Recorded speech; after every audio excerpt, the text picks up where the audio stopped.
1999க்கு அப்புறம் 2019 20 வருஷம் கேப்பில் தமிழ்நாட்டில் இருக்கிற ஒரே ஒரு பர்சன், பெருமையாக சொல்லிக்கிறேன். ஏன்னா ஒரு தமிழனாக இருந்து டெல்லியில் போய் ஜனாதிபதி கையால் அந்த அர்ஜுனா அவார்டு வாங்கும்போது ரொம்ப சந்தோஷமாக. 2019 அதுக்கு முன்னாடி பிரதமரை வந்து அவரை மீட் பண்ணுறோம். ஃபஸ்ட்டு அவரோட பிளெஸிங் தான் ஃபஸ்ட்டு. மிஸ்டர் வேர்ல்டாக அர்ஜுனா அவார்டெலாம் வாங்கியிருக்கீங்க. ஒரு குக்கிராமத்துலேருந்து ஒரு குழந்தை பார்க்கக்கூடிய ஒரு பையன் இருப்பான், இல்லை ஒரு பொண்ணு இருப்பாங்க. நானும் வந்து மிஸ்டர் வேர்ல்டு ஆகணும், நானும் வந்து அர்ஜுனா அவார்டு வாங்கணுன்ற கனவு அவங்களுக்கு வரும் இல்லை? கண்டிப்பாக 100%. அப்போ அவங்க ஊரில் அந்த ஜிம் இருக்காது, அவன் என்ன பண்ணுவான்? இன்னைக்கு பாடி பில்டிங்கில் வந்து பார்த்தீங்கன்னா வேர்ல்டு லெவலில் தமிழ்நாடு பிளேயர் தான் ஸ்ட்ராங்காக இருக்கிறாங்க. அப்போ அப்படியா? சில பேர்லாம் வந்த உடனே ஜிம்மில் பார்க்குறாங்க 30 கேஜி 25 கேஜிலாம் தூக்குறாங்க, அதுக்கப்புறம் ஒரு வாரம் வரமாட்டாங்க. இதை கேட்டுட்டு இருக்கிறவங்க தயவு செஞ்சு நீங்களாக போய் ஒர்க் அவுட் தயவு செஞ்சு பண்ணாதீங்க. இப்போ இதில் வந்து உங்களுக்கு பாடி பில்டிங்கில் ஜென்ஸ் நிறைய இருக்குது, நான் பார்த்துருக்கேன். லேடிஸ் இருக்காங்களா? இப்போ கிரிக்கெட்லாம் பார்த்தீங்கன்னா முன்னாடியெல்லாம் ஒரு மாதிரி இருப்பாங்க, இன்னைக்கு பார்த்தீங்கன்னா அவங்களுமே ஃபிட்டாக இருக்கணும். கார்டியோ எக்ஸசைஸ், வெயிட் ட்ரைனிங் இது கம்பல்சரி பண்ணி ஆகணும். பண்ணாமல் எந்த ஸ்போர்ட்ஸ்லையுமே அச்சீவ்மெண்ட் பண்ண முடியாது. நாங்கள் பாடி பில்டர்ஸ் சாப்பிட்ற ஃபுட் வந்து எல்லாமே பாயில் பண்ணி தான் சாப்பிடுவோம். ஸோ இன்றைக்கி இருக்கிற ஜென்ரேஷனில் நிறைய பேர் பார்த்தீங்கன்னா எல்லாம் ஸ்கின்னோட சாப்பிட்றாங்க. ஆமாம், அது வந்து தவறுது. ஒரு காட்டுவாசி வந்து பார்த்தீங்கன்னா ஹெல்த்தியாக இருப்பாங்க, ரொம்ப ஸ்பீடாக இருப்பாங்க. நிறைய டிசீஸ் வந்து நம்ம வேர்ல்டில் இருக்குது. அதெல்லாம் நம்ம உடம்புல வராமல் இருக்கணும்னா காட்டுவாசிங்க சாப்பிட்ற மாதிரி ஃபுட்டு நம்ம வந்து மாற்றி நம்ம ஃபாலோ பண்ணி சாப்பிட்டோம்னாவே நல்லது. வெஜிடேரியன் பாடி பில்டிங் பண்ணலாம்ல? ரொம்ப ரொம்ப கஷ்டப்படணும். இப்போ நாங்கள் வந்து ஒரு 50% கஷ்டப்படுறோம்னா அவங்க வந்து 150க்கு மேலே போகணும். அவங்க இந்த இது கட் பண்ணி போடணும். ஐடி கம்பெனிஸில் இருக்கிறவங்களுக்கு நேராக போகிறான், போயிட்டு நேராக போயிட்டு ஒரு பர்கர் 4 பீஸு கூட ஒரு கோக்கு, ஒரு ஜென்ரலாக ஒரு பெரிய ஒரு இது இருக்குது தெரியுமா? என்னது? இவங்க இதெல்லாம் சாப்பிட்டுட்டு சரியான மோஷன் போக மாட்டாங்க. அது பெரிய ப்ராப்ளம். ஃபஸ்ட்டு சொல்லிடுறேன், அவங்களுக்கு அந்த ப்ராப்ளம் வந்துடுச்சுன்னா எல்லா நோயும் வரும். இப்போ லாஸ்ட் 10 இயர்ஸில் வந்து பார்த்தீங்கன்னா கவர்மெண்ட் வந்து ஒரு புதுசாக ஒரு ரூல் கொடுத்தாங்க, 330 நாள் லீவு. அவ்வளோதானே இங்கே இருக்குது வருஷத்தில். நான் வந்து 5 இயர்ஸ் கண்டினியூ அந்த மெடல் வின் பண்ணி நான் ஒர்க்கே இல்லாமல் எனக்கு சேலரி கொடுத்துட்டு இருந்தாங்க. ஸ்டேட் கவர்மெண்ட்டு கொடுக்குறாங்களா? அது ஸ்டேட் கவர்மெண்ட்டில் இல்லை. அந்த மாதிரி கண்டிப்பாக எல்லா இன்டர்வியூ ஸ்டேட் கவர்மெண்ட் பார்ப்பாங்க. ஆமாம். அன்பு சொந்தங்களுக்கு வணக்கம். இன்று நம்மிடையே மிக முக்கியமான நபர். நீங்கள் போன எபிசோட் பார்த்துருப்பீங்க, லெஃப்டினன்ட் கர்னல் தியாகராஜன் அவர் நம்மக்கிட்ட வந்திருந்தாங்க. அது ஒரு மிகப்பெரிய சப்போர்ட் நீங்கள் பண்ணியிருந்தீங்க. சில ரீல்ஸ் எல்லாம் பார்த்தீங்கன்னா 1 மில்லியன் வியூஸ் எல்லாம் போச்சு. இந்த வாட்டி நம்மக்கிட்ட இந்த செகண்ட் எபிசோடில் நம்மக்கிட்ட வந்திருக்கக்கூடிய மிக முக்கியமான நபர் யாருன்னு பார்த்தீங்கன்னா, எல்லாருக்குமே ஒரு ஆசை இருக்கும், தான் பாடியை ஒரு ஃபிட்டாக வச்சுக்கணும், எந்த ஒரு ஹெல்த் இஷ்யூஸ் இல்லாமல் இருக்கணும். இந்த பாடி பில்டிங் மேலே என்றைக்குமே ஒரு கிரேஸ் இருக்கும். ஸோ அதில் நம்ம யாரை கொண்டு வந்தால் கரெக்டான இன்ஃபர்மேஷன் உங்களுக்கு கொடுக்க முடியும் அப்படின்னு பார்த்து ஒரு 10-15 பேரை பார்த்தோம். பட் அதில் நம்மளால் தவிர்க்க முடியாத ஒரு பேர் யாருன்னு பார்த்தீங்கன்னா மிஸ்டர் வேர்ல்ட் திரு பாஸ்கர் அவர்கள். அவர் அர்ஜுனா அவார்டு, அதாவது பாடி பில்டிங்லேயே வந்து அர்ஜுனா அவார்டு வாங்கின முதல் ஒரு பாடி பில்டர். இன்றைக்கி அவர் தான் நம்ம வந்து அவரோட இன்ட்ராக்ட் பண்ண போகிறோம். எனக்கு மிக சந்தோஷமாக இருக்குது. நிறைய இன்ஃபர்மேஷன் நம்ம கிடைக்கும் நான் நம்புகிறேன். வணக்கம் சார். அனைவருக்கும் வணக்கம். வணக்கம் சார். நல்லா இருக்கீங்களா? நல்லா இருக்கேன் சார். நான் வந்து எப்போ பார்த்தேன்னா உங்களை வந்து நான் வந்து ஒரு சென்னை இன்டர்நேஷ்னல் யூத் ஃபெஸ்டிவல்னு ஒரு ஃபெஸ்டிவல் நேரு ஸ்டேடியத்தில் அப்போ வந்து உங்களை வந்து சந்தித்தேன். நீங்கள் வந்து அர்ஜுனா அவார்டு அப்போ நீங்கள் வந்து வாங்கியிருந்தீங்க. வந்து ஒரு பெரிய ஒரு விஷயம் அது. இப்போ எனக்கு வந்து ஒரு மக்களுக்கு புரியறதுக்காக எனக்கு தெரியும், பட் இருந்தாலும் நான் வந்து உங்களை கேட்கணும்னு நினைக்கிறேன். நீங்கள் பிறந்தது எங்கே, உங்களோட பேக்ரவுண்ட் என்ன, இதெல்லாம் கொஞ்சம் சொல்ல முடியுமா? கண்டிப்பாக சார். ஆக்சுவலாக நான் பிறந்தது, என்னோட ஃபேமிலி எல்லாருமே நம்ம கோவில்பட்டி பக்கத்தில் இருக்கிற பாரதியார் பிறந்த எட்டயபுரம். எட்டயபுரம். ஓகே. எட்டயபுரத்தில் தான் நானும் பிறந்தேன். அது பாரதியார் பிறந்த ஊரில் நானும் பிறந்தேன்றதை சொல்லிக்கும் போதே ஒரு மகிழ்ச்சியும் பெருமையாகவும் இருக்குது. எங்களோட ஃபேமிலி எல்லாருமே நாங்கள் அங்கே தான் இருந்தோம். பொருளாதார ரீதியாக அங்கே இருந்து வாழ்க்கையில் முன்னேற முடியாத, டெவலப் ஆக முடியாதனால அப்பா எங்கள் மொத்த எல்லாருமே ஃபேமிலியோட சென்னைக்கு கூப்பிட்டு வந்துட்டாங்க. எப்போ கூப்பிட்டு வந்தாங்க? சென்னைக்கு வந்து இப்போ ஒரு 44 இயர்ஸ் ஆயிருக்கும். 44 இயர்ஸ். ஆமாம். ஏன்னா எனக்கு 2 வயசில் நான் சென்னைக்கு வந்தேன். ஸோ என்னோட லைஃப் ஃபுல்லாகவே சென்னையில் தான். ஜிம்மில் எப்போ போனீங்க? ஒரு 17 இயர்ஸ் இருக்கும் என்னோட ஏஜ். ஓகே. அப்போ ஸ்கூல் முடிச்சிருப்பீங்க? ஆமாம். 16. ஆக்சுவலாக என்னோட எஜுகேஷன் வந்து பார்த்தீங்கன்னா நான் 10th வரைக்கும் தான் படிச்சிருக்கேன். நான் அதுக்கப்புறம் என்னால் எதனால் போல அதுக்கப்புறம் நீங்கள் ஆக்சுவலாக வீட்டில் பொருளாதாரன்றது அப்பாவுக்கும் கொஞ்சம் ஹெல்த் இஷ்யூஸு. அது மட்டும் இல்லாமல் என்னோட சச்சின் டெண்டுல்கர் மாதிரி நீங்கள் வந்து நிப்பாட்டிட்டீங்க சின்ன வயசு. என்னோட எஜுகேஷன் மற்றபடி வீட்டில் எல்லாருமே கொஞ்சம் காலேஜ் வரைக்கும், டிகிரி வரைக்கும் படிச்சிருந்தாங்க. பட் என்னால் மட்டும் படிக்கல, கொஞ்சம் கான்சன்ட்ரேட் பண்ண முடியல. பட் ஆனால் அந்த 17 வயசுலேயே நான் ஜிம்முக்கு போக ஆரம்பித்ததுக்கப்புறம் ஹெல்த்தை நல்லா வச்சுக்கணுன்னு தான் போனேன். ஆனால் அதுவே என்னோட ஒரு அச்சீவர் ஆகிடுச்சு. இப்படி எங்கே நீங்கள் ஹெல்த் எல்லாம் தாண்டி நீங்கள் வந்து மிஸ்டர் வேர்ல்டு ஆகிட்டீங்களே. மிஸ்டர் வேர்ல்டுன்றது வந்து இந்தியாவில் எத்தனை பேர் வாங்கியிருக்கிறாங்க, நீங்கள் எத்தனாவது வாங்குறீங்க? ஆக்சுவலாக இப்போ பாடி பில்டிங் வந்து பார்த்தீங்கன்னா ஒரு கேட்டகரி வாய்ஸாக தான் நடக்கும். 55, 60 பாடி வெயிட்டை வச்சு தான் பாடி பில்டிங் ஷோ காம்படிஷன் நடக்கும். ஸோ அதில் நான் வந்து 65 கேட்டகரியில் நான் கோல்டு மெடல் வின் பண்ணியிருந்தேன். வேர்ல்டுலேயே வந்து நான் 2 முறை பார்ட்டிசிபேட் பண்ணியிருக்கேன். 2016 ஒரு முறை பார்ட்டிசிபேட் பண்ணேன். அது வந்து என்னோட பாடி வெயிட் 60 பண்ணேன். அப்போது என்னோட பொசிஷன் வந்து 4th பொசிஷன் தான் வந்தேன். அது வந்து 4th பொசிஷன் தான். எங்கே பண்ணீங்க? அது தாய்லாந்தில் நடந்தது. ஸோ அதில் 4th பொசிஷன் தான் வந்தேன். என்னோட ஃபர்ஸ்ட் இன்டர்நேஷனல் கூட சொல்லலாம். அதாவது ஒரு வேர்ல்டு லெவல் இன்டர்நேஷனல் அது. அதுக்கப்புறம் 2018 1 இயர் ஃபுல்லாக நான் எந்த அளவுக்கு நம்மளை டெவலப் பண்ண முடியுமோ அந்த 1 இயரில் 2017 ஃபுல்லாக நான் என்னை இம்ப்ரூவ் பண்ணிவிட்டு 2018 மறுபடியும் வேர்ல்டு 2018 வேர்ல்டு நான் அட்டன் பண்ணேன். அந்த இயரில் வந்து எக்ஸ்ட்ரா துறை ரயில்வே துறையில் ICFல ஒர்க் பண்ணிட்டு இருக்கீங்க. ஆமாம், அது வந்து எனக்கு வந்து சவுத் இந்தியா லெவலில் நான் பார்ட்டிசிபேட் பண்ணேன். கேரளாவில் நடந்தது. அந்த போட்டியில் நான் என்னோடய பொசிஷன் 3rd பொசிஷன் வந்தேன். அப்போது வந்து குரூப் டிக்கு வந்து சவுத் இந்தியா லெவலில் மெடல் பண்ணாவே வேலை வாய்ப்பில் எலிஜிபிள் ஆகிடுறோம். ஸோ அதை வச்சு எனக்கு மத்திய அரசில் ரயில்வே துறையில் அப்போத்தைய கவர்மெண்ட் பிஜேபி கவர்மெண்ட்டு எனக்கு அந்த வேலையை கொடுத்தாங்க. ஏன்னா அதுக்கு முன்னாடி வந்து என்னோடய படிப்பு என்பது ரொம்ப கம்மின்றதுனால எனக்கு இந்த மாதிரி ஒரு ஆப்ஷன்லாம் கிடைக்குமான்னு என் லைஃப்பில் நான் நினச்சி பார்க்கல. ஸோ அன்னைக்கு இருந்த நீங்கள் வந்து இப்போ ரயில்வேஸில் வந்து ஒர்க் பண்ணிட்டு ரயில்வேஸில் ஒர்க் கிடைச்சிது. அது பெரிய, அதாவது என்னென்னா எங்களோட ஃபேமிலி வந்து ரொம்ப கஷ்டமான ஒரு கூலி வேலை செய்யக்கூடிய ஒரு, எங்கள் அப்பா வந்து கூலி வேலை செய்கிறவர் தான். ஸோ அப்படி கஷ்டமான ஃபேமிலிக்கு ஒரு ரயில்வே துறைன்றது ஒரு பெரிய விஷயம் இல்லை. ஸோ அதனால தான் உங்ககிட்ட நான் பெரிய விஷயம் உங்களுக்கு. பட் அதை விட பெரிய விஷயம் நீங்கள் மிஸ்டர் வேர்ல்டு இல்லை அர்ஜுனா அவார்டு. ஆனால் உங்களுக்கு நான் புரியுது, எனக்கு பொருளாதார அடிப்படையில் உங்களுக்கு வந்து வருமானம் வந்து அந்த இடத்துல இருந்தால் நான் வரணும். என்னன்னா நான் இன்னைக்கு கவர்மெண்ட் ஜாபு இவ்வளோ அச்சீவ்மெண்ட் பண்ணுறதுக்கு காரணமே இந்த கவர்மெண்ட் ஜாப் பின்னாடி இது இருக்குன்றதுனால தான் வந்து உங்களால் வந்து போக முடியும், பண்ண முடியுது. Very good, very good. எந்த ஒரு ஸ்போர்ட்ஸ் மேனுக்குமே வந்து பேக் போனாக இருக்கிறது வந்து வேலை வாய்ப்பு. அதுதான் என்ன இன்னைக்கு ஒரு அச்சீவர் ஆக்கி இருக்குது. அந்த 2018 வந்து பார்த்தீங்கன்னா பாடி பில்டிங் பண்றவங்களுக்கு கூட கவர்மெண்ட் ஜாப் உண்டு.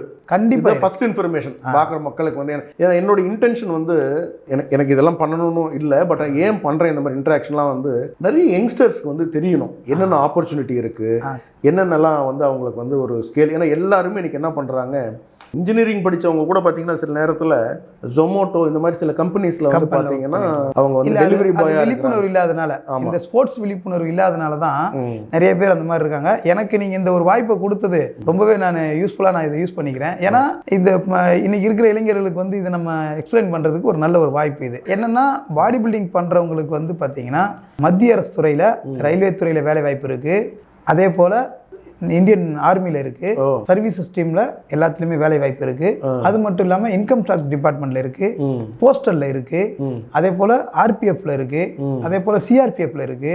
மத்திய அரசு துறை எல்லா துறையிலையுமே வந்து பாடி பில்டிங்க்கு வேலை வாய்ப்பு இருக்குது. Very good. அது மட்டும் இல்லாமல் ஸ்டேட் கவர்மெண்ட்டில் வந்து இப்போ அதையும் நாங்கள் வந்து பண்ணிக்கிட்டு இருக்கிறோம். அதாவது எப்படின்னா 3% வேலை வாய்ப்புக்குன்னு ஸ்டேட் கவர்மெண்ட்டில் வேலை வாய்ப்பு இருக்குது.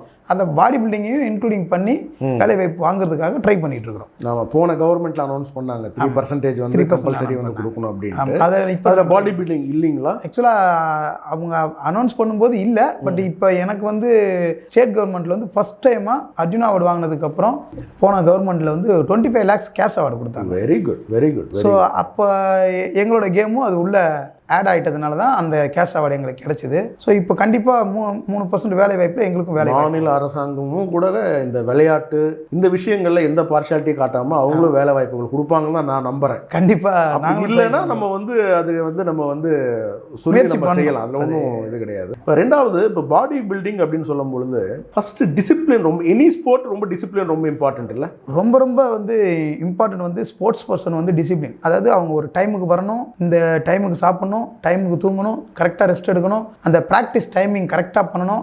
இதுதான் டிசிப்ளின். ஸோ இது எல்லாமே அவங்க வந்து கீப் அப் பண்ணணும். ஸோ இது பண்ணாங்கன்னா கண்டிப்பாக அவங்க அச்சீவ்மெண்ட் பண்ணலாம். டிசிப்ளின், கமிட்மெண்ட்டு, கண்டினியூட்டி சஸ்டெயின் பண்ணணும். ஆமாம், ரொம்ப நாள் நம்ம வந்து அதில் வந்து ட்ராவல் பண்ணி ஆகணும். நம்ம எப்போவுமே வந்து உடனே வந்து வெற்றி வாய்ப்பு யாருக்கும் கிடைச்சிறதில்ல. இப்போ என்னோட பாடி பில்டிங் ஹிஸ்ட்ரி கேட்டிங்கன்னா, நான் 1999 நான் ஸ்டார்ட் பண்ணீங்க. சரிங்களா, 99 ஸ்டார்ட் பண்ணி 2019 அர்ஜுனா அவார்டு வாங்குறேன். 20 வருஷமா நான் பாடி பில்டிங் ஃபீல்டில் ட்ராவல் பண்ணிக்கிட்டே இருந்ததுனால தான் என்னோட கண்டினியூட்டியை பார்த்து, என்னோட அச்சீவ்மெண்ட் பார்த்து எனக்கு இந்த அவார்டு கொடுத்துருக்குறாங்க. ஸோ எல்லா ஸ்போர்ட்ஸ் பர்சனும் உடனே வந்து நம்மளுக்கு வந்து எப்போவுமே வந்து கெயின் கிடைச்சிடாது.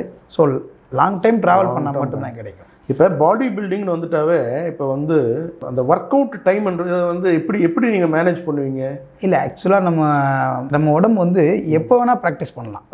டைமிங் கிடையாது, எந்த டைம்னு இல்லை, எந்த டைமில் வேணால் ப்ராக்டிஸ் பண்ணலாம். நம்ம அந்த டைமுக்கு ஏற்ற மாதிரி நம்ம உடம்பும் அடாப்ட் ஆகிக்கிறோம். ஸோ டைமிங் வந்து பிரச்சனையே இல்லை. சில பேர் சொல்கிறாங்கல்ல, இந்த சாப்பிட்டு அப்புறமா பண்ணக்கூடாது, இந்த கேப் இருக்கணும், இவ்வளோ நேரம் கேப் இருக்கணும்லாம் சொல்கிறாங்க. கண்டிப்பாக. அதாவது இப்போ நம்ம வந்து எக்ஸசைஸ் பண்ண போகிறோம் அப்படின்னா ஒரு 1/2 hourக்கு முன்னாடி லைட்டாக சாப்பிடணும். ஓகே, ரொம்ப ஹெவியாக சாப்பிடாம லைட்டாக சாப்பிட்டுட்டு கண்டிப்பாக ஒர்க் அவுட் பண்ணலாம். சரிங்களா, ஏன்னா எக்ஸசைஸ் பண்ணுறதுக்கு முன்னாடி நமக்கு தேவையான எனர்ஜிக்கு தேவையான ஃபுட்டு கண்டிப்பாக சாப்பிட்டு தான் நம்ம எக்ஸசைஸ் பண்ணணும். சாப்பிடாம வெறும் வயிற்றில் போய் எக்ஸசைஸ் பண்ணால் உங்களால் வந்து கான்சன்ட்ரேட் பண்ணி பண்ண முடியாது, ரொம்ப நேரம் அதில் ஒர்க் அவுட் பண்ண முடியாது. ஆமாம், 1/2 hourக்கு முன்னாடி ரொம்ப லைட் ஃபுட்டு, அதாவது ஃப்ரூட்ஸ் அண்ட் கார்போஹைட்ரேட்ஸ் கொஞ்சம் லோட் பண்ணிட்டீங்கன்னா கண்டிப்பாக நம்ம ஒர்க் அவுட் பண்ணுறதுக்கு நல்லா இருக்கும், ரொம்ப ஸ்ட்ராங்காக இருக்கும். இப்போ நிறைய இளைஞர்கள்லாம் வந்து பார்த்தீங்கன்னா பார்க்குறேன், நிறைய இந்த ஃபேஷனுக்காக அதுக்கு எல்லாம் பாடி பில்டிங் பண்ணுறாங்க. பட் ஆனால் ரீசெண்ட் டேஸில் நம்ம பார்க்குறோம், ஜிம்மில் போய் ஒர்க் அவுட் பண்ணும்போது ஒரு நடிகர் கூட பார்த்தீங்கன்னா கர்நாடகாவில் ஹார்ட் அட்டாக்ல இறந்துட்டாரு. மும்பையில் நினைக்கிறேன் ஒரு மிகப்பெரிய ஒரு இண்டஸ்ட்ரியலிஸ்ட்னு சொல்கிறாங்க. அவர் வந்து ஜிம்மில் வந்து இந்த டான்ஸ் பண்ணிட்டு பண்ணுறாங்களே, ஏரோபிக்ஸ் பண்ணும்போது, அது பண்ணும்போது ஏரோபிக்ஸ் கிடையாது, ஜூம்பா. ஆக்சுவலாக ஃபர்ஸ்ட்ல ஏரோபிக்ஸ் பண்ணியிருந்தாங்க, இப்போ அது அப்படியே ட்ரெண்ட் மாறும்போது அதில் வந்து பண்ணும்போது டக்குன்னு வந்து இறந்துடுறாரு. ஸோ இப்போ பேசிக்காக ஜிம்முக்கு போயிட்டு இந்த மாதிரி ஏன் நடக்குது? அங்கங்கே ஒன்று இது நடந்தால் கூட ஆனால் அது ஒரு பயம் வருது இல்லை? கண்டிப்பாக இது பண்ண உடனே நமக்கு வந்து இதாகுமா அப்படின்னு ஒரு பயம் வருது இல்லை? இல்லை, ஆக்சுவலாக என்னென்னா உண்மையானது என்னன்னு பார்த்தீங்கன்னா, இப்போ ஒரு ஜிம்முக்கு போகிறாங்க அப்படின்னா அவங்களோட ஃபுல் பாடி செக்அப் பண்ணிடணும். எப்போவுமே எல்லாருமே ஜிம்மில் போய் ஒர்க் அவுட் பண்ணுறவங்க நம்மளோட ஃபுல் பாடி செக்அப் பண்ணிவிட்டு டாக்டரோட ஒப்பீனியன் வாங்கிட்டு இவங்கனால இந்த அளவுக்கு ஹெவியாக ஒர்க் அவுட் பண்ண முடியும், பண்ணலாம் அப்படின்னு டாக்டர் ஒரு சர்டிஃபிகேட் எப்பவுமே கொடுப்பாங்க. ஸோ இதனால தான் வர்றது. இந்த எதையுமே செக் பண்ணாமல் கம்பல்சரி வந்து ஃபுல் பாடி செக்அப் பண்ணணும். எல்லாருமே பண்ணிட்டு ஜிம் போய் ஜாயின் பண்ணுறவங்க கண்டிப்பாக பண்ணணும்.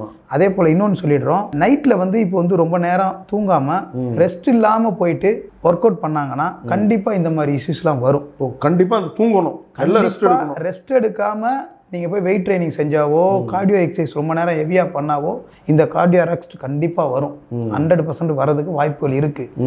என்னன்னா நம்ம வந்து ரொம்ப ஸ்ட்ரெயின் பண்ணிவிட்டு நைட்டில் வந்து ஃபுல்லாக தூங்காமல் வெளியில் சுற்றிட்டு, இப்போ லாஸ்ட்டாக ஒரு ஆக்டர் இறந்தாருன்னு கேட்டிங்கல்ல, அவர் ஆக்சுவலாக அவருக்கு இறந்ததுக்கு காரணம் என்ன, நைட்டு ஃபுல்லாக அவர் நைட்டு ஃபுல்லாக கண்ணு முழிச்சிட்டு காலையில் போய் டைரெக்டாக போய் நேராக போய் ரெஸ்ட்டே இல்லாமல் போய் ஒரு 2 மணி நேரம் வந்து HIIT ஹை இன்டென்ஸ் ட்ரைனிங் அந்த மாதிரி பண்ணக்கூடாது. ஆக்சுவலாக அவங்க அந்த மாதிரி ரெஸ்ட் இல்லாமல் கண்டிப்பாக ஒர்க் அவுட் பண்ணுவோம். அங்கே வந்து ட்ரைனரும் இருக்காங்க, பட் ட்ரைனர் சொல்லலாம்ல இந்த மாதிரி நீங்கள் பண்ணாதீங்க அப்படின்ட்டு. இல்லை, ஆக்சுவலாக என்னென்னா ட்ரைனர்ஸ் வந்து கண்டிப்பாக ஆக்சுவலாக அவர் பண்ணும்போது அங்கே ட்ரைனர் இருந்தாங்களான்றது எனக்கு தெரியல. பட் இருந்தாலுமே அவங்களுக்கு தெரியாது, ட்ரைனருக்கு வந்து அவரோட ஹெல்த் இஷ்யூஸ் வந்து ட்ரைனருக்கு தெரியாது. ஸோ எப்பவும் போல ரெகுலராக வர்றாங்க, ப்ராக்டிஸ் பண்ணுறாங்க, அப்படி தான் இருக்குமே ஒழிச்சு. அவர் நைட் என்ன பண்ணாங்க, சில பேர் வந்து ஆல்கஹால் நைட்டில் எடுத்துட்டு மார்னிங்கில் போய் ப்ராக்டிஸ் பண்ணுவாங்க. நம்ம நிறைய நம்ம ஆல்கஹால் எடுத்துட்டோம் அப்படின்றது போதில் போய் பண்ணுவாங்க ப்ராக்டிஸ். ஒரு விஷயத்த சொல்லுங்கள் சார், ஃபர்ஸ்ட் ஆல்கஹால் எடுக்கலாமா பாடி? இல்லை,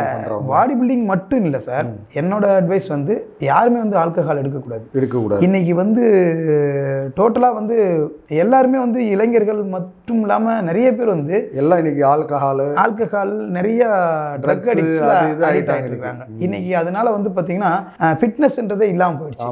ஃபர்ஸ்ட் வந்து ஃபிட்னஸ்ன்றது இல்லாமல் போயிடுச்சு நிறைய இளைஞர்களுக்கு. அது மட்டும் இல்லாமல் ஹெல்த் இஷ்யூஸ் நிறைய ப்ராப்ளங்கள். இது மட்டும் இல்லாமல் இன்னைக்கு என்னோட அட்வைஸ் எல்லா இளைஞர்களும் கொஞ்சம் தயவு செஞ்சு கேளுங்க. உங்களோட சந்தோஷத்துக்காக மட்டும்தான் நீங்கள் ஆல்கஹால் யூஸ் பண்ணுறீங்க. ஸோ உங்களோட ஃபேமிலியை சுற்றி எல்லாருமே நீங்கள் வந்து பார்க்கணும். உங்களோட ஃபேமிலியோட சந்தோஷன்றது அதில் எதுவுமே இல்லாமல் போயிடும். குறிப்பிட்ட ஒரு ஏஜுக்கு அப்புறம் உங்களால் எந்த ஒரு இதுலையுமே ஆக்டிவாகவே இருக்க முடியாது. மைண்டு வேலை செய்யாது. மைண்டு மட்டும் இல்லாமல் உங்களோட நீங்கள் நினைச்சா கூட உங்களால் உடம்பு வந்து ஒத்துழைக்காது. ஸோ தயவு செஞ்சு யாருமே ஆல்கஹால் யூஸ் பண்ணாதீங்க. எந்த ஒரு ட்ரக்குக்கும் தயவு செஞ்சு அடிமை. பெரிய மெசேஜ் இது. மிஸ்டர் வேர்ல்டு கிட்ட இருந்து ஒரு அர்ஜுனா அவார்டி அவர்கிட்ட இருந்து வரக்கூடிய மெசேஜ் வந்து எல்லா இளைஞர்களுமே ஃபாலோ பண்ணணும். So no drinks, no drinks. அது ரொம்ப ரொம்ப நீங்கள் கண்டிப்பாக நீங்கள் வந்து கடைபிடிக்க வேண்டிய ஒரு இந்த வார்த்தை. தயவு செஞ்சு நீங்கள் இளைஞர்கள் வந்து உங்களையும் வீணாக்கிக்காமல் உங்களோட ஃபேமிலியையும் தயவு செஞ்சு ரோட்டில் நிற்க வச்சிடாதீங்க. ஏன்னா இன்றைக்கி நிறைய பேர், இப்போ நான் ஈவினிங்கில் கூட ஒரு மெசேஜ் பார்த்தேன். ஒருத்தவங்க ஆல்கஹால்னால அவர் தவறிட்டார் ஃபேமிலியிலேருந்து, சின்ன வயசு. ஸோ இன்றைக்கி அவங்களோட ஃபேமிலியோட நிலைமை ரொம்ப கஷ்டம்.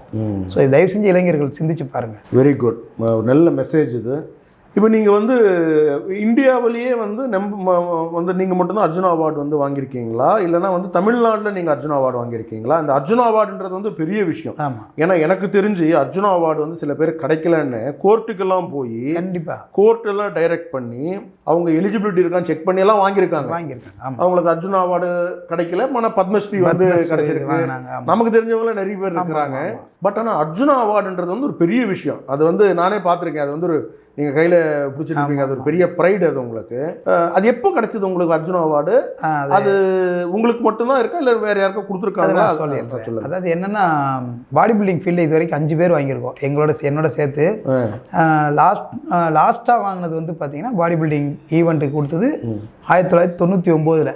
நான் பாடி பில்டிங் ஸ்டார்ட் பண்ணும்போது கேரளாவில் இருக்கிறவர் டிவி போலிங்கிறவர் வாங்குறாரு. டிவி போலி அவர் சர்வீசஸில் வந்து ஏர்ஃபோர்ஸில் ஒர்க் பண்ணவர்.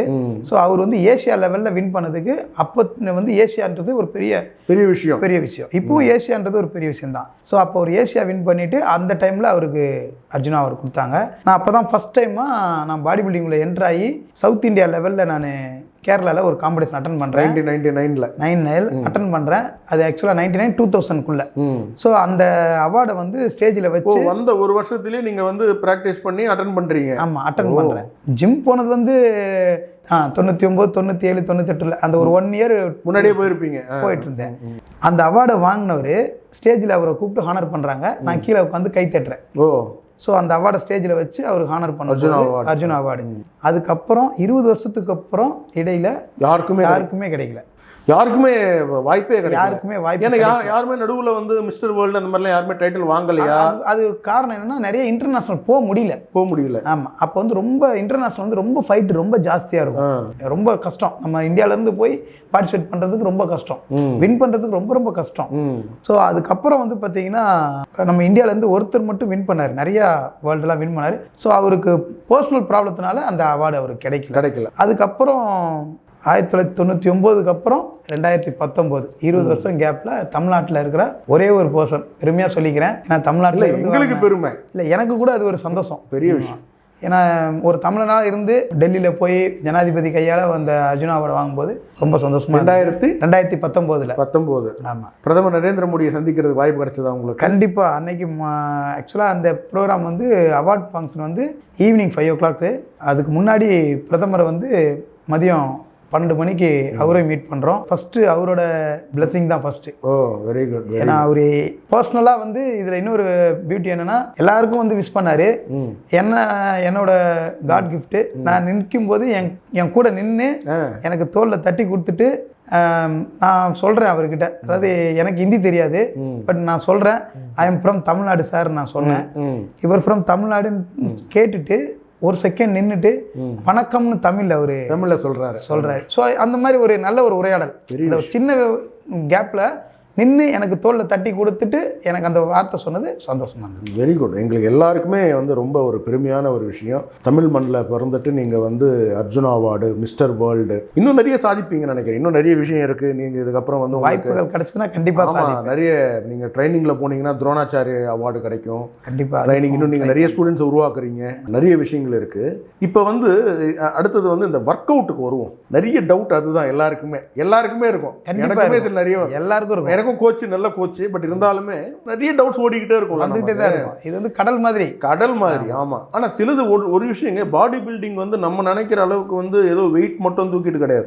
அதுக்கு பின்னாடி வந்து நிறைய எக்ஸ்பென்ஸ் நிறைய இருக்கு, நிறைய ஸ்பெண்ட் பண்ணுறதெல்லாம் நிறைய இருக்குல்ல. கண்டிப்பா இருக்குது. இப்போ வந்து ஃபர்ஸ்ட் ஒரு கேள்வி வருது. ஒரு ஒர்க் அவுட் பண்ணணும் வந்து ஒரு பாடி பில்டிங் காம்படிஷன்ல பார்ட்டிசிபேட் பண்ணணும்னு நினைக்கிறாங்க. இப்போ வந்து அந்த மாதிரி இருக்கக்கூடிய நபர்களுக்கு வந்து நார்மலாக வந்து அவங்க வந்து எத்தனை மணி நேரம் வந்து அவங்க வந்து ட்ரெயின் வந்து பண்ணணும்னு நீங்கள் நினைக்கிறீங்க? ஒரு நல்ல காம்படிஷனில் பார்ட்டிசிபேட் பண்ணணும்னா ஒரு நாளில் எவ்வளோ நேரம் பண்ணணும்? ஒரு வாரத்தில் வந்து எத்தனை நாள் பண்ணணும்? அப்படி ஏதாவது இருக்குங்களா? கண்டிப்பாக இருக்குது. அதாவது இப்போ மார்னிங் செஷன் அப்படின்னு எடுத்துக்கிட்டோம்னா ஃபஸ்ட்டு வந்து கார்டியோ எக்ஸசைஸ் வந்து ஒரு 45 மினிட்ஸ்லேருந்து 1 hour. கார்டியோ இப்போ சில பேருக்கு மக்களுக்கு புரியாது. கார்டியோ எக்ஸசைஸ் வாக்கிங் பண்ணுறது தான். வாக்கிங்கு, ஸ்பீடு வாக் பண்ணுறது, இல்லை பாடி பில்டிங் பண்ணுறதா இருந்தால் ஸ்பீடு வாக் மட்டும்தான். இந்த இஎஃப்எக்ஸ்லாம் வந்து ஜென்ரல் பர்சன் பண்ணுறது. Okay okay. பாடி சைக்கிளிங் பண்ணுறது, ட்ரெட்மில்ல வாக் பண்ணுறது, இதெல்லாம் வந்து ஜென்ரல் பர்சன் வந்து அவங்களுக்கு வந்து ஒரு 20 மினிட்ஸ்லேருந்து 40 மினிட்ஸ்க்குள்ளே தான் அவங்க பண்ணிடுவாங்க. ஸோ அதை எல்லாருக்கும் மல்டிபிளாக பண்ணிடுவாங்க. பாடி பில்டிங் பண்ணுறவங்களுக்கு வந்து பார்த்தீங்கன்னா கண்டிப்பாக ஒரு 45 மினிட்ஸ்லேருந்து 1 hour வந்து கார்டியோ எக்ஸசைஸ் ட்ரெட்மில்ல வெளியில் மேக்ஸிமம் ரோட் வாக் பண்ணுறது ரொம்ப நல்லது. ஏன்னா எங்களை நிறைய வெயிட்ஸ் எல்லாம் வந்து லெக்ஸுக்கெல்லாம் ஒர்க் அவுட் பண்ணுறதுனால நாங்கள் வந்து ரோட் வாக்ஸ் பண்ணுறது தான் எங்களுக்கு ரொம்ப பாடி பில்டிங்க்கு ரொம்ப பெனிஃபிட்டாக இருக்கும். ஸோ அதே மாதிரி பார்த்தீங்கன்னா 1 hour பண்ணிடுவோம். ஸ்பீடு வாக் நல்ல ஸ்பீடு வாக் பண்ணுவாங்க. சில பேர் வந்து பாடி வெயிட் ரொம்ப ஜாஸ்தியாக இன்க்ரீஸ் பண்ணி குறைக்கும் போது ஜாகிங் பண்ணுவாங்க. அது ரொம்ப அவங்களுக்கு ஹெல்ப்ஃபுல்லாக இருக்கும். வெயிட்டையும் லாஸ் பண்ணணும், ப்ளஸ் அந்த மசிலும் வந்து குவாலிட்டி ஆகணும். மசில் பில்டப் ஆன மசில் வந்து சிங்க் ஆகக்கூடாது. ஸோ இதெல்லாமே வந்து இந்த பாடி பில்டிங்கில் ரொம்ப அக்யூரேட்டாக பார்ப்பாங்க. அதனால அந்த வாக்கிங், ஜாக்கிங் அண்ட் ஸ்பீடு வாக்கு இது மாதிரி பண்ணுவாங்க. ஒர்க் அவுட்னு எடுத்துக்கிட்டிங்கன்னா கம்பல்சரி 1.5 hours கண்டிப்பாக ஒர்க் அவுட் பண்ணிடணும். 1.5 hours கண்டிப்பாக. என்ன ஒர்க் அவுட் டெய்லி வந்து மாறும்ல? ஒவ்வொரு நாளைக்கு ஒவ்வொரு மசிலுக்கு ஒர்க் அவுட் பண்ணுவோம். இப்போ எங்களுக்கு வந்து காம்படிஷன் செஷன் ஒரு 2 வச்சுக்குவோம். ஆஃப் சீசன், ஆன் சீசன் வச்சுக்குவோம். அந்த ஆஃப் சீசனில் வந்து பார்த்தீங்கன்னா மார்னிங் ஒரு மசில், ஈவினிங் ஒரு மசில். Morning and evening. ஆமாம், 2 மார்னிங் வந்து இதே மாதிரி 1 hour வாக்கிங் கம்பல்சரி அது பண்ணுவோம். ஈவினிங்கும் அதே மாதிரி 45 மினிட்ஸ்லேருந்து 1 hour வாக்கிங்கு பண்ணிட்டு தான் நாங்கள் வெயிட் ட்ரைனிங்கே பண்ணுவோம். ஸோ ஃபஸ்ட்டு எங்களோட கார்டியோ எக்ஸசைஸ் முடிச்சுட்டு பிரேக் விட்டுட்டு ஒர்க் அவுட் வெயிட் ட்ரைனிங் பண்ணுறதுக்கு முன்னாடி ஃபுட்டு, ஃப்ரூட்ஸ் அண்ட் நட்ஸு இல்லை கார்போஹைட்ரேட் ஃபுட்டு அந்த மாதிரி சாப்பிட்டுட்டு தான் ஒரு 1/2 hour கழித்து ஒர்க் அவுட் ஸ்டார்ட் பண்ணுவோம். சில பேர்லாம் வந்த உடனே ஜிம்மில் பார்க்குறாங்க. சிலர் வந்த உடனே பார்த்தீங்கன்னா 30 kg 25 kg எல்லாம் தூக்குறாங்க. அதுக்கப்புறம் ஒரு வாரம் வரமாட்டாங்க. அது ஒரு கோச் இல்லாமல் இன்னைக்கு எந்த ஆர்ட்டாக இருந்தாலும் எந்த ஸ்போர்ட்டாக இருந்தாலும் நமக்கு வந்து ஒரு ட்ரைனர் ரொம்ப முக்கியம். அது பாடி பில்டிங்லேயும் கம்பல்சரி தான். எல்லா ஸ்போர்ட்ஸ் நார்மலாக நீங்கள் ஜிம்முக்கு போனாலுமே ஒரு கோச்ன்றது வந்து ஒரு இம்பார்ட்டன்ட். அட்லீஸ்ட் ஒரு 6 months உங்களுக்கு வந்து ட்ரெயின் பண்ணாதான் இல்லைங்களா? ஆனால் இவங்க எடுத்தோன்னு நேராக எடுக்கிறாங்க, டம்மு பெரிய தப்பு. அதுக்கப்புறம் 15 days வர மாட்டாங்க. இது பிடிச்சிருச்சு, அது பிடிச்சிச்சு, இது பிடிச்சிச்சு. இது நானே நிறைய ஜிம்ஸுக்கு நான் போயிட்டு நான் பார்க்கறதுக்காக போகும்போது விசிட் பண்ணும்போது பார்த்தீங்கன்னா அவங்க இண்டிவிஜுவலாக ஒர்க் அவுட் பண்ணுவாங்க. அவங்க இண்டிவிஜுவலாக ஒர்க் அவுட் பண்ணும்போது இப்போ நான் இந்த ஃபீல்டில் நல்லா நான் அச்சீவ்மெண்ட் பண்ணியிருக்கேன். ப்ளஸ் இன்னொன்று நல்ல கொஞ்சம் ஒர்க் அவுட் டெக்னிக்கலாக தெரியும். அவங்க வந்து தப்பாக பண்ணுவாங்க. அதர் ஜிம்மில் நம்ம போய் பார்க்கும்போது விசிட் பண்ணும்போது அவங்க தப்பாக பண்ணுவாங்க. நாங்கள் அந்த இடத்துல சொல்லிக் கொடுக்க முடியாது. ஸோ அவங்க தப்பாக பண்ணுறாங்க. ட்ரெயினரை கூப்பிட்டு அவங்க பண்ணுறாங்கன்னா அவங்க இஷ்டத்துக்கு பண்ணுவாங்க. ஸோ தயவு செஞ்சு இப்போ இது கேட்டுட்டு இருக்கிறவங்க தயவு செஞ்சு நீங்களா போய் ஒர்க் அவுட் தயவு செஞ்சு பண்ணாதீங்க. ஆமாம், அந்த ட்ரைனரோட கைட்னஸில் தயவு செஞ்சு பண்ணுங்க. ஏன் அப்படின்னா நீங்கள் கேட்டீங்க ஒரு 1 வீக்கு அப்புறம் வரமாட்டேங்கிறாங்கன்னா அது இன்ஜுரி ஆயிடுறது. அவங்க உங்களுக்கு மெத்தட் தெரியாமல் நீங்கள் ஹெவி வெயிட்டை உடனே செஞ்சு மசில் வந்து இன்ஜுரி ஆயிடுச்சுன்னா உங்களுக்கு பெயின் ஜாஸ்தி ஆகிடும். பாடி பெயின் வந்த உடனே உங்களால் அடுத்த ஜிம் போக முடியாது. ஸோ ஒரு ட்ரெயினரை வந்து நீங்கள் கைட் பண்ணிக்கிட்டீங்கன்னா ரொம்ப யூஸ்ஃபுல்லாக இருக்கும். இப்போ இதில் வந்து உங்களுக்கு பாடி பில்டிங்கில் ஜென்ஸ் நிறைய இருக்குது நான் பார்த்துருக்கேன். லேடிஸ் இருக்காங்களா? கண்டிப்பாக இருக்கிறாங்க. நம்ம தமிழ்நாடு ஸ்டேட்டில் வந்து இப்போ கொஞ்சம் பேர் இப்போ தான் ஸ்டார்ட் பண்ணிட்டு வராங்க. அதர் ஸ்டேட்டில் எல்லா ஸ்டேட்லையுமே பக்கத்தில் இருக்க கேரளாவில் கூட நல்ல பிளேயர்ஸ்லாம் நிறைய பேர் இருக்கிறாங்க. ஓகே. உமன்ஸில் வந்து நிறைய இப்போ பாடி பில்டிங்லேயும் நிறைய பேர் ஈடுபட்டு இப்போ வந்து நிறைய ஸ்போர்ட்ஸ் கிரிக்கெட்டில் இருந்து ஃபுட்பால் எல்லாருமே அவங்களுமே ஃபிட்டாக இருக்கணும். இப்போ கிரிக்கெட்லாம் பார்த்தீங்கன்னா முன்னாடியெல்லாம் ஒரு மாதிரி இருப்பாங்க. இன்னைக்கு பார்த்தீங்கன்னா கோலி எல்லாம் பார்த்தீங்கன்னா ஃபுல்லாகவே அவருடைய அந்த இன்ஸ்டாகிராமில் இந்த சோஷியல் மீடியாவில் போடுறது அவர் கிரிக்கெட் ஆடுறது போடுறது கிடையாது. அவர் ஒர்க் அவுட் பண்ணுறது அது அந்த வீடியோஸ் அதுதான் வந்து போட்டிருப்பாங்க. தோனி கூட பார்த்தீங்கன்னா ஒர்க் அவுட் பண்ணுறது. அது என்னன்றதுன்னா எல்லா ஸ்போர்ட்ஸுக்குமே முக்கியமானது இல்லை சார், எல்லா ஸ்போர்ட்ஸுக்குமே முக்கியமானது ஃபிட்னஸ் தான். அந்த ஃபிட்னஸ் இருந்தால் தான் நீங்கள் அடுத்த ஸ்போர்ட்ஸில் நீங்கள் வந்து நல்லாவே அச்சீவ்மெண்ட் பண்ண முடியும். எந்த ஸ்போர்ட்ஸுக்குமே நீங்கள் சுவர் இருந்தால் தான் சித்திரம் வரைன்ற மாதிரி நம்மளோட ஹெல்த் வந்து நல்லா இருந்தால் தான் நீங்கள் ஸ்போர்ட்ஸில் பண்ணவே முடியும். Very good. ஸோ அப்படி அதுக்கு வந்து மூலத்தனமே வந்து ஒர்க் அவுட் தான், வெயிட் ட்ரைனிங் தான். கார்டியோ எக்ஸசைஸ், வெயிட் ட்ரைனிங் இது கம்பல்சரி பண்ணி ஆகணும்.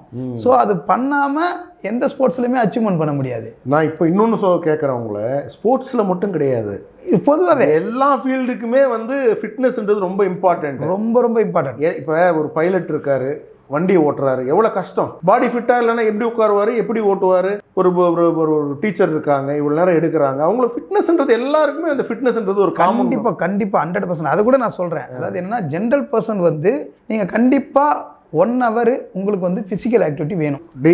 டெய்லி 1 hour வந்து கம்பல்சரி நீங்க பிசிக்கல் ஆக்டிவிட்டி பண்ணி ஆகணும். என்ன பிசிக்கல் ஆக்டிவிட்டி? பிசிக்கல் ஆக்டிவிட்டி உங்களால சப்போஸ் ஜிம் போக முடியல அப்படின்னா டெய்லி நீங்க கார்டியோ எக்ஸசைஸ், வாக்கிங், நல்ல ஸ்பீடு வாக் பண்ணுங்க. அதே வந்து உங்களுக்கு அந்த ஸ்பீடு வாக் நல்ல ப்ராக்டிஸ் ஆனதுக்கு அப்புறம் ஜாக்கிங் பண்ணுங்க. ஜாக்கிங் பண்ணும்போது இன்னும் நம்மளோட பாடியில வந்து எல்லா ஹார்மோன்ஸுக்கும் உள்ள வேலை செய்யும். ஸோ அதை பண்ணலாம். முடிஞ்ச வரைக்கும் மேக்ஸிமம் வந்து நம்மளோட ஒவ்வொரு பார்ட்டுக்கும் எக்ஸசைஸ் பண்ணுற மாதிரி பண்ணது ரொம்ப நல்லது. ஸோ ஒரு 1 hour நீங்கள் வந்து ஜிம்மில் போயிட்டு டைம் ஸ்பெண்ட் பண்ணிங்கன்னா நல்லது, ஹெல்த்தியாக இருக்கலாம், மைண்டு ஃப்ரெஷ்ஷாக இருக்கும். அதையும் சொல்லிடுறேன். அதாவது என்னென்னா மைண்டும் ஃப்ரீயாக இருக்கும், ஹெல்த்தும் ஃப்ரீயாக இருக்கும், நல்லா இருக்கும். நீங்கள் வந்து ஒரு ஸ்டூடெண்ட்டாக இருந்தாலும் நீங்கள் ஒரு எக்ஸாம் போகிறீங்க அப்படின்னா நிறைய பேர் சொல்லுவாங்க நீங்கள் படிக்கணும். அதை மட்டும் சொல்லுவாங்க. இது என்னோட அட்வைஸு. தயவு செஞ்சு உங்களுக்கு எக்ஸாம் இருந்தால் கூட நீங்கள் 1 hour நீங்கள் ஃபிசிக்கல் ஆக்டிவிட்டி கண்டிப்பாக பண்ணுங்கள். நீங்கள் அதை பண்ணீங்கன்னா உங்களோட மைண்ட் லெவலில் ரொம்ப ஃப்ரெஷ்ஷாக இருப்பீங்க. நீங்கள் எக்ஸாம் ஹாலில் போயிட்டு நல்ல எக்ஸாம் எழுதலாம். பாருங்க, இது பார்க்கக்கூடிய பேரண்ட்ஸாக இருந்தாலும் சரி, ஸ்டூடெண்ட்ஸாக இருந்தாலும் சரி, யாராக இருந்தாலும் 1 hour ஒர்க் அவுட்ன்றது மஸ்ட். ரொம்ப மஸ்ட். ஜாலியா ஒரு ஹவர். ஆமா, ரொம்ப ஸ்ட்ரெஸ் எடுத்துக்க வேண்டாம். ஒரு 1 hour ஒர்க் அவுட் பண்ணா வந்து மைண்ட் ஃப்ரெஷ்ஷா நல்லா எழுதலாம், நல்லா படிக்கலாம், நல்லா எந்த வேலை செய்யறோமோ சிறப்பாக செய்யலாம். அதாவது நீங்க ஒரு உங்களோட பொருளாதார லெவலில் நீங்கள் வந்து இம்ப்ரூவ் பண்ணணும்னா நம்ம உடம்பு லெவல் நல்லா இருந்தால் தான், ஹெல்த் லெவல் நல்லா இருந்தால் தான் அதை நம்ம இம்ப்ரூவ் பண்ண முடியும். ஸோ நம்ம நல்லா இருந்தோம்னா கண்டிப்பாக எல்லாத்துலேயும் சக்ஸஸ் பண்ணலாம். Very good. இப்போ வந்து ப்ரோட்டீன் வந்து நம்ம எடுத்துக்க சொல்கிறாங்க. அதாவது வந்து ஒர்க் அவுட் பண்ணும்போது இன்ட்ரா வந்து அந்த நிறைய வந்துருக்கு ஃப்ரூட், அது இதை எடுத்துக்க சொல்கிறாங்க. அது நல்ல தண்ணி மாதிரி, அது ஒன்றும் இது கிடையாது. அப்புறம் வந்து முடிச்ச உடனே ப்ரோட்டீன் சாப்பிடுங்க. எல்லா டாக்டர்ஸ்லேருந்து எல்லாருமே சொல்கிறாங்க ப்ரோட்டீன் நமக்கு ரொம்ப இம்பார்ட்டன்ட். இன்னைக்கு ப்ரோட்டீன் தான், ப்ரோட்டீன் டிஃபிஷியன்சி இருக்கு, விட்டமின் D3 டிஃபிஷியன்சி இருக்கு, இதெல்லாம் இருக்குன்னு நிறைய பேர் சொல்றாங்க இல்லையா? அந்த புரோட்டீன் வந்து எவ்வளவு எடுத்துக்கணும், என்ன மாதிரியான புரோட்டீன் எடுத்துக்கணும், இது வந்து கம்பல்சரி எடுத்துக்கணுமா, இதை சொல்றீங்களா? கண்டிப்பா. அதாவது நல்ல கொஸ்டின்ஸ். ஏன்னா இன்னைக்கு இருக்கிற ஜென்ரேஷன் நிறைய பேருக்கு தெரியாம ரொம்ப கன்ஃபியூஸ் ஆயிருக்கிறாங்க. இதுக்கு நான் எனக்கு தெரிஞ்ச வரைக்கும் நான் என்னோட அனுபவத்தில் நான் உங்களுக்கு கண்டிப்பாக ஷேர் பண்ணுறேன். இப்போ வந்து ஜென்ரல் பர்சன் அப்படின்னு பார்த்தீங்கன்னா அவங்களுக்கு வந்து அவங்களோட பாடி வெயிட்டை வச்சு தான் நம்ம அந்த ப்ரோட்டீனை வந்து கனெக்ட் பண்ணி சாப்பிடணும். இன்னைக்கு நான் வந்து ஒரு 60 kg இருக்கிறேன் அப்படின்னா நான் வந்து ஒர்க் அவுட் ஹெவியாக ஒர்க் அவுட் பண்ணுறதுனால எனக்கு வந்து ஒரு கேஜிக்கு நான் 2 கிராம்லேருந்து 3 கிராம் சாப்பிடுவேன். 2 கிராம் எனக்கு போதும். என்னோட ஹைட்டுக்கும் வெயிட்டுக்கும் எனக்கு 2 கிராம்ஸ் ஒரு கேஜிக்கு. 60 கிலோ இருந்தேன்னா நான் 120 கிராம் ப்ரோட்டீன் ஒரு நாளைக்கு கம்பல்சரி நான் சாப்பிட்டாகணும். நான் ஹெவியாக ஒர்க் அவுட் எடுத்த உடனே சாப்பிட ஆரம்பிச்சிடுவீங்க? இல்லை, அதையும் நான் எக்ஸ்பிளைன் பண்ணி சொல்லிடுறேன். நான் இப்போ அந்த 120 கிராம் ப்ரோட்டீனை வந்து வெறும் சப்ளிமெண்ட்டாகவே எடுக்க முடியாது.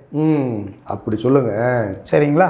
சில பேர் அந்த 120மே வந்து அந்த குவான்டிட்டி எடுத்து அதை வந்து புரோட்டீனாவே அந்த போட்டாவே வந்து அது வந்து ரொம்ப பெரிய தப்பு அது. ஏன்னா இன்னொன்று சொல்லிடுறேன், நம்மளோட உடம்புக்கு வந்து 20 கிராம்ஸ் புரோட்டீன் தான் நான் அப்சர்வ் பண்ணிக்கிறோம். அப்படியா? ஒவ்வொரு டைமுக்கும். ஸோ நம்ம பிரேக் விட்டு அந்த 20 கிராம்ஸை நம்ம வந்து எடுக்கணும். இன்னைக்கு நம்ம ஒரு எக் சாப்பிட்றோம் அப்படின்னா எக்ல வந்து நம்மளுக்கு 2 to 3 கிராம் ப்ரோட்டீன் தான் இருக்கும்.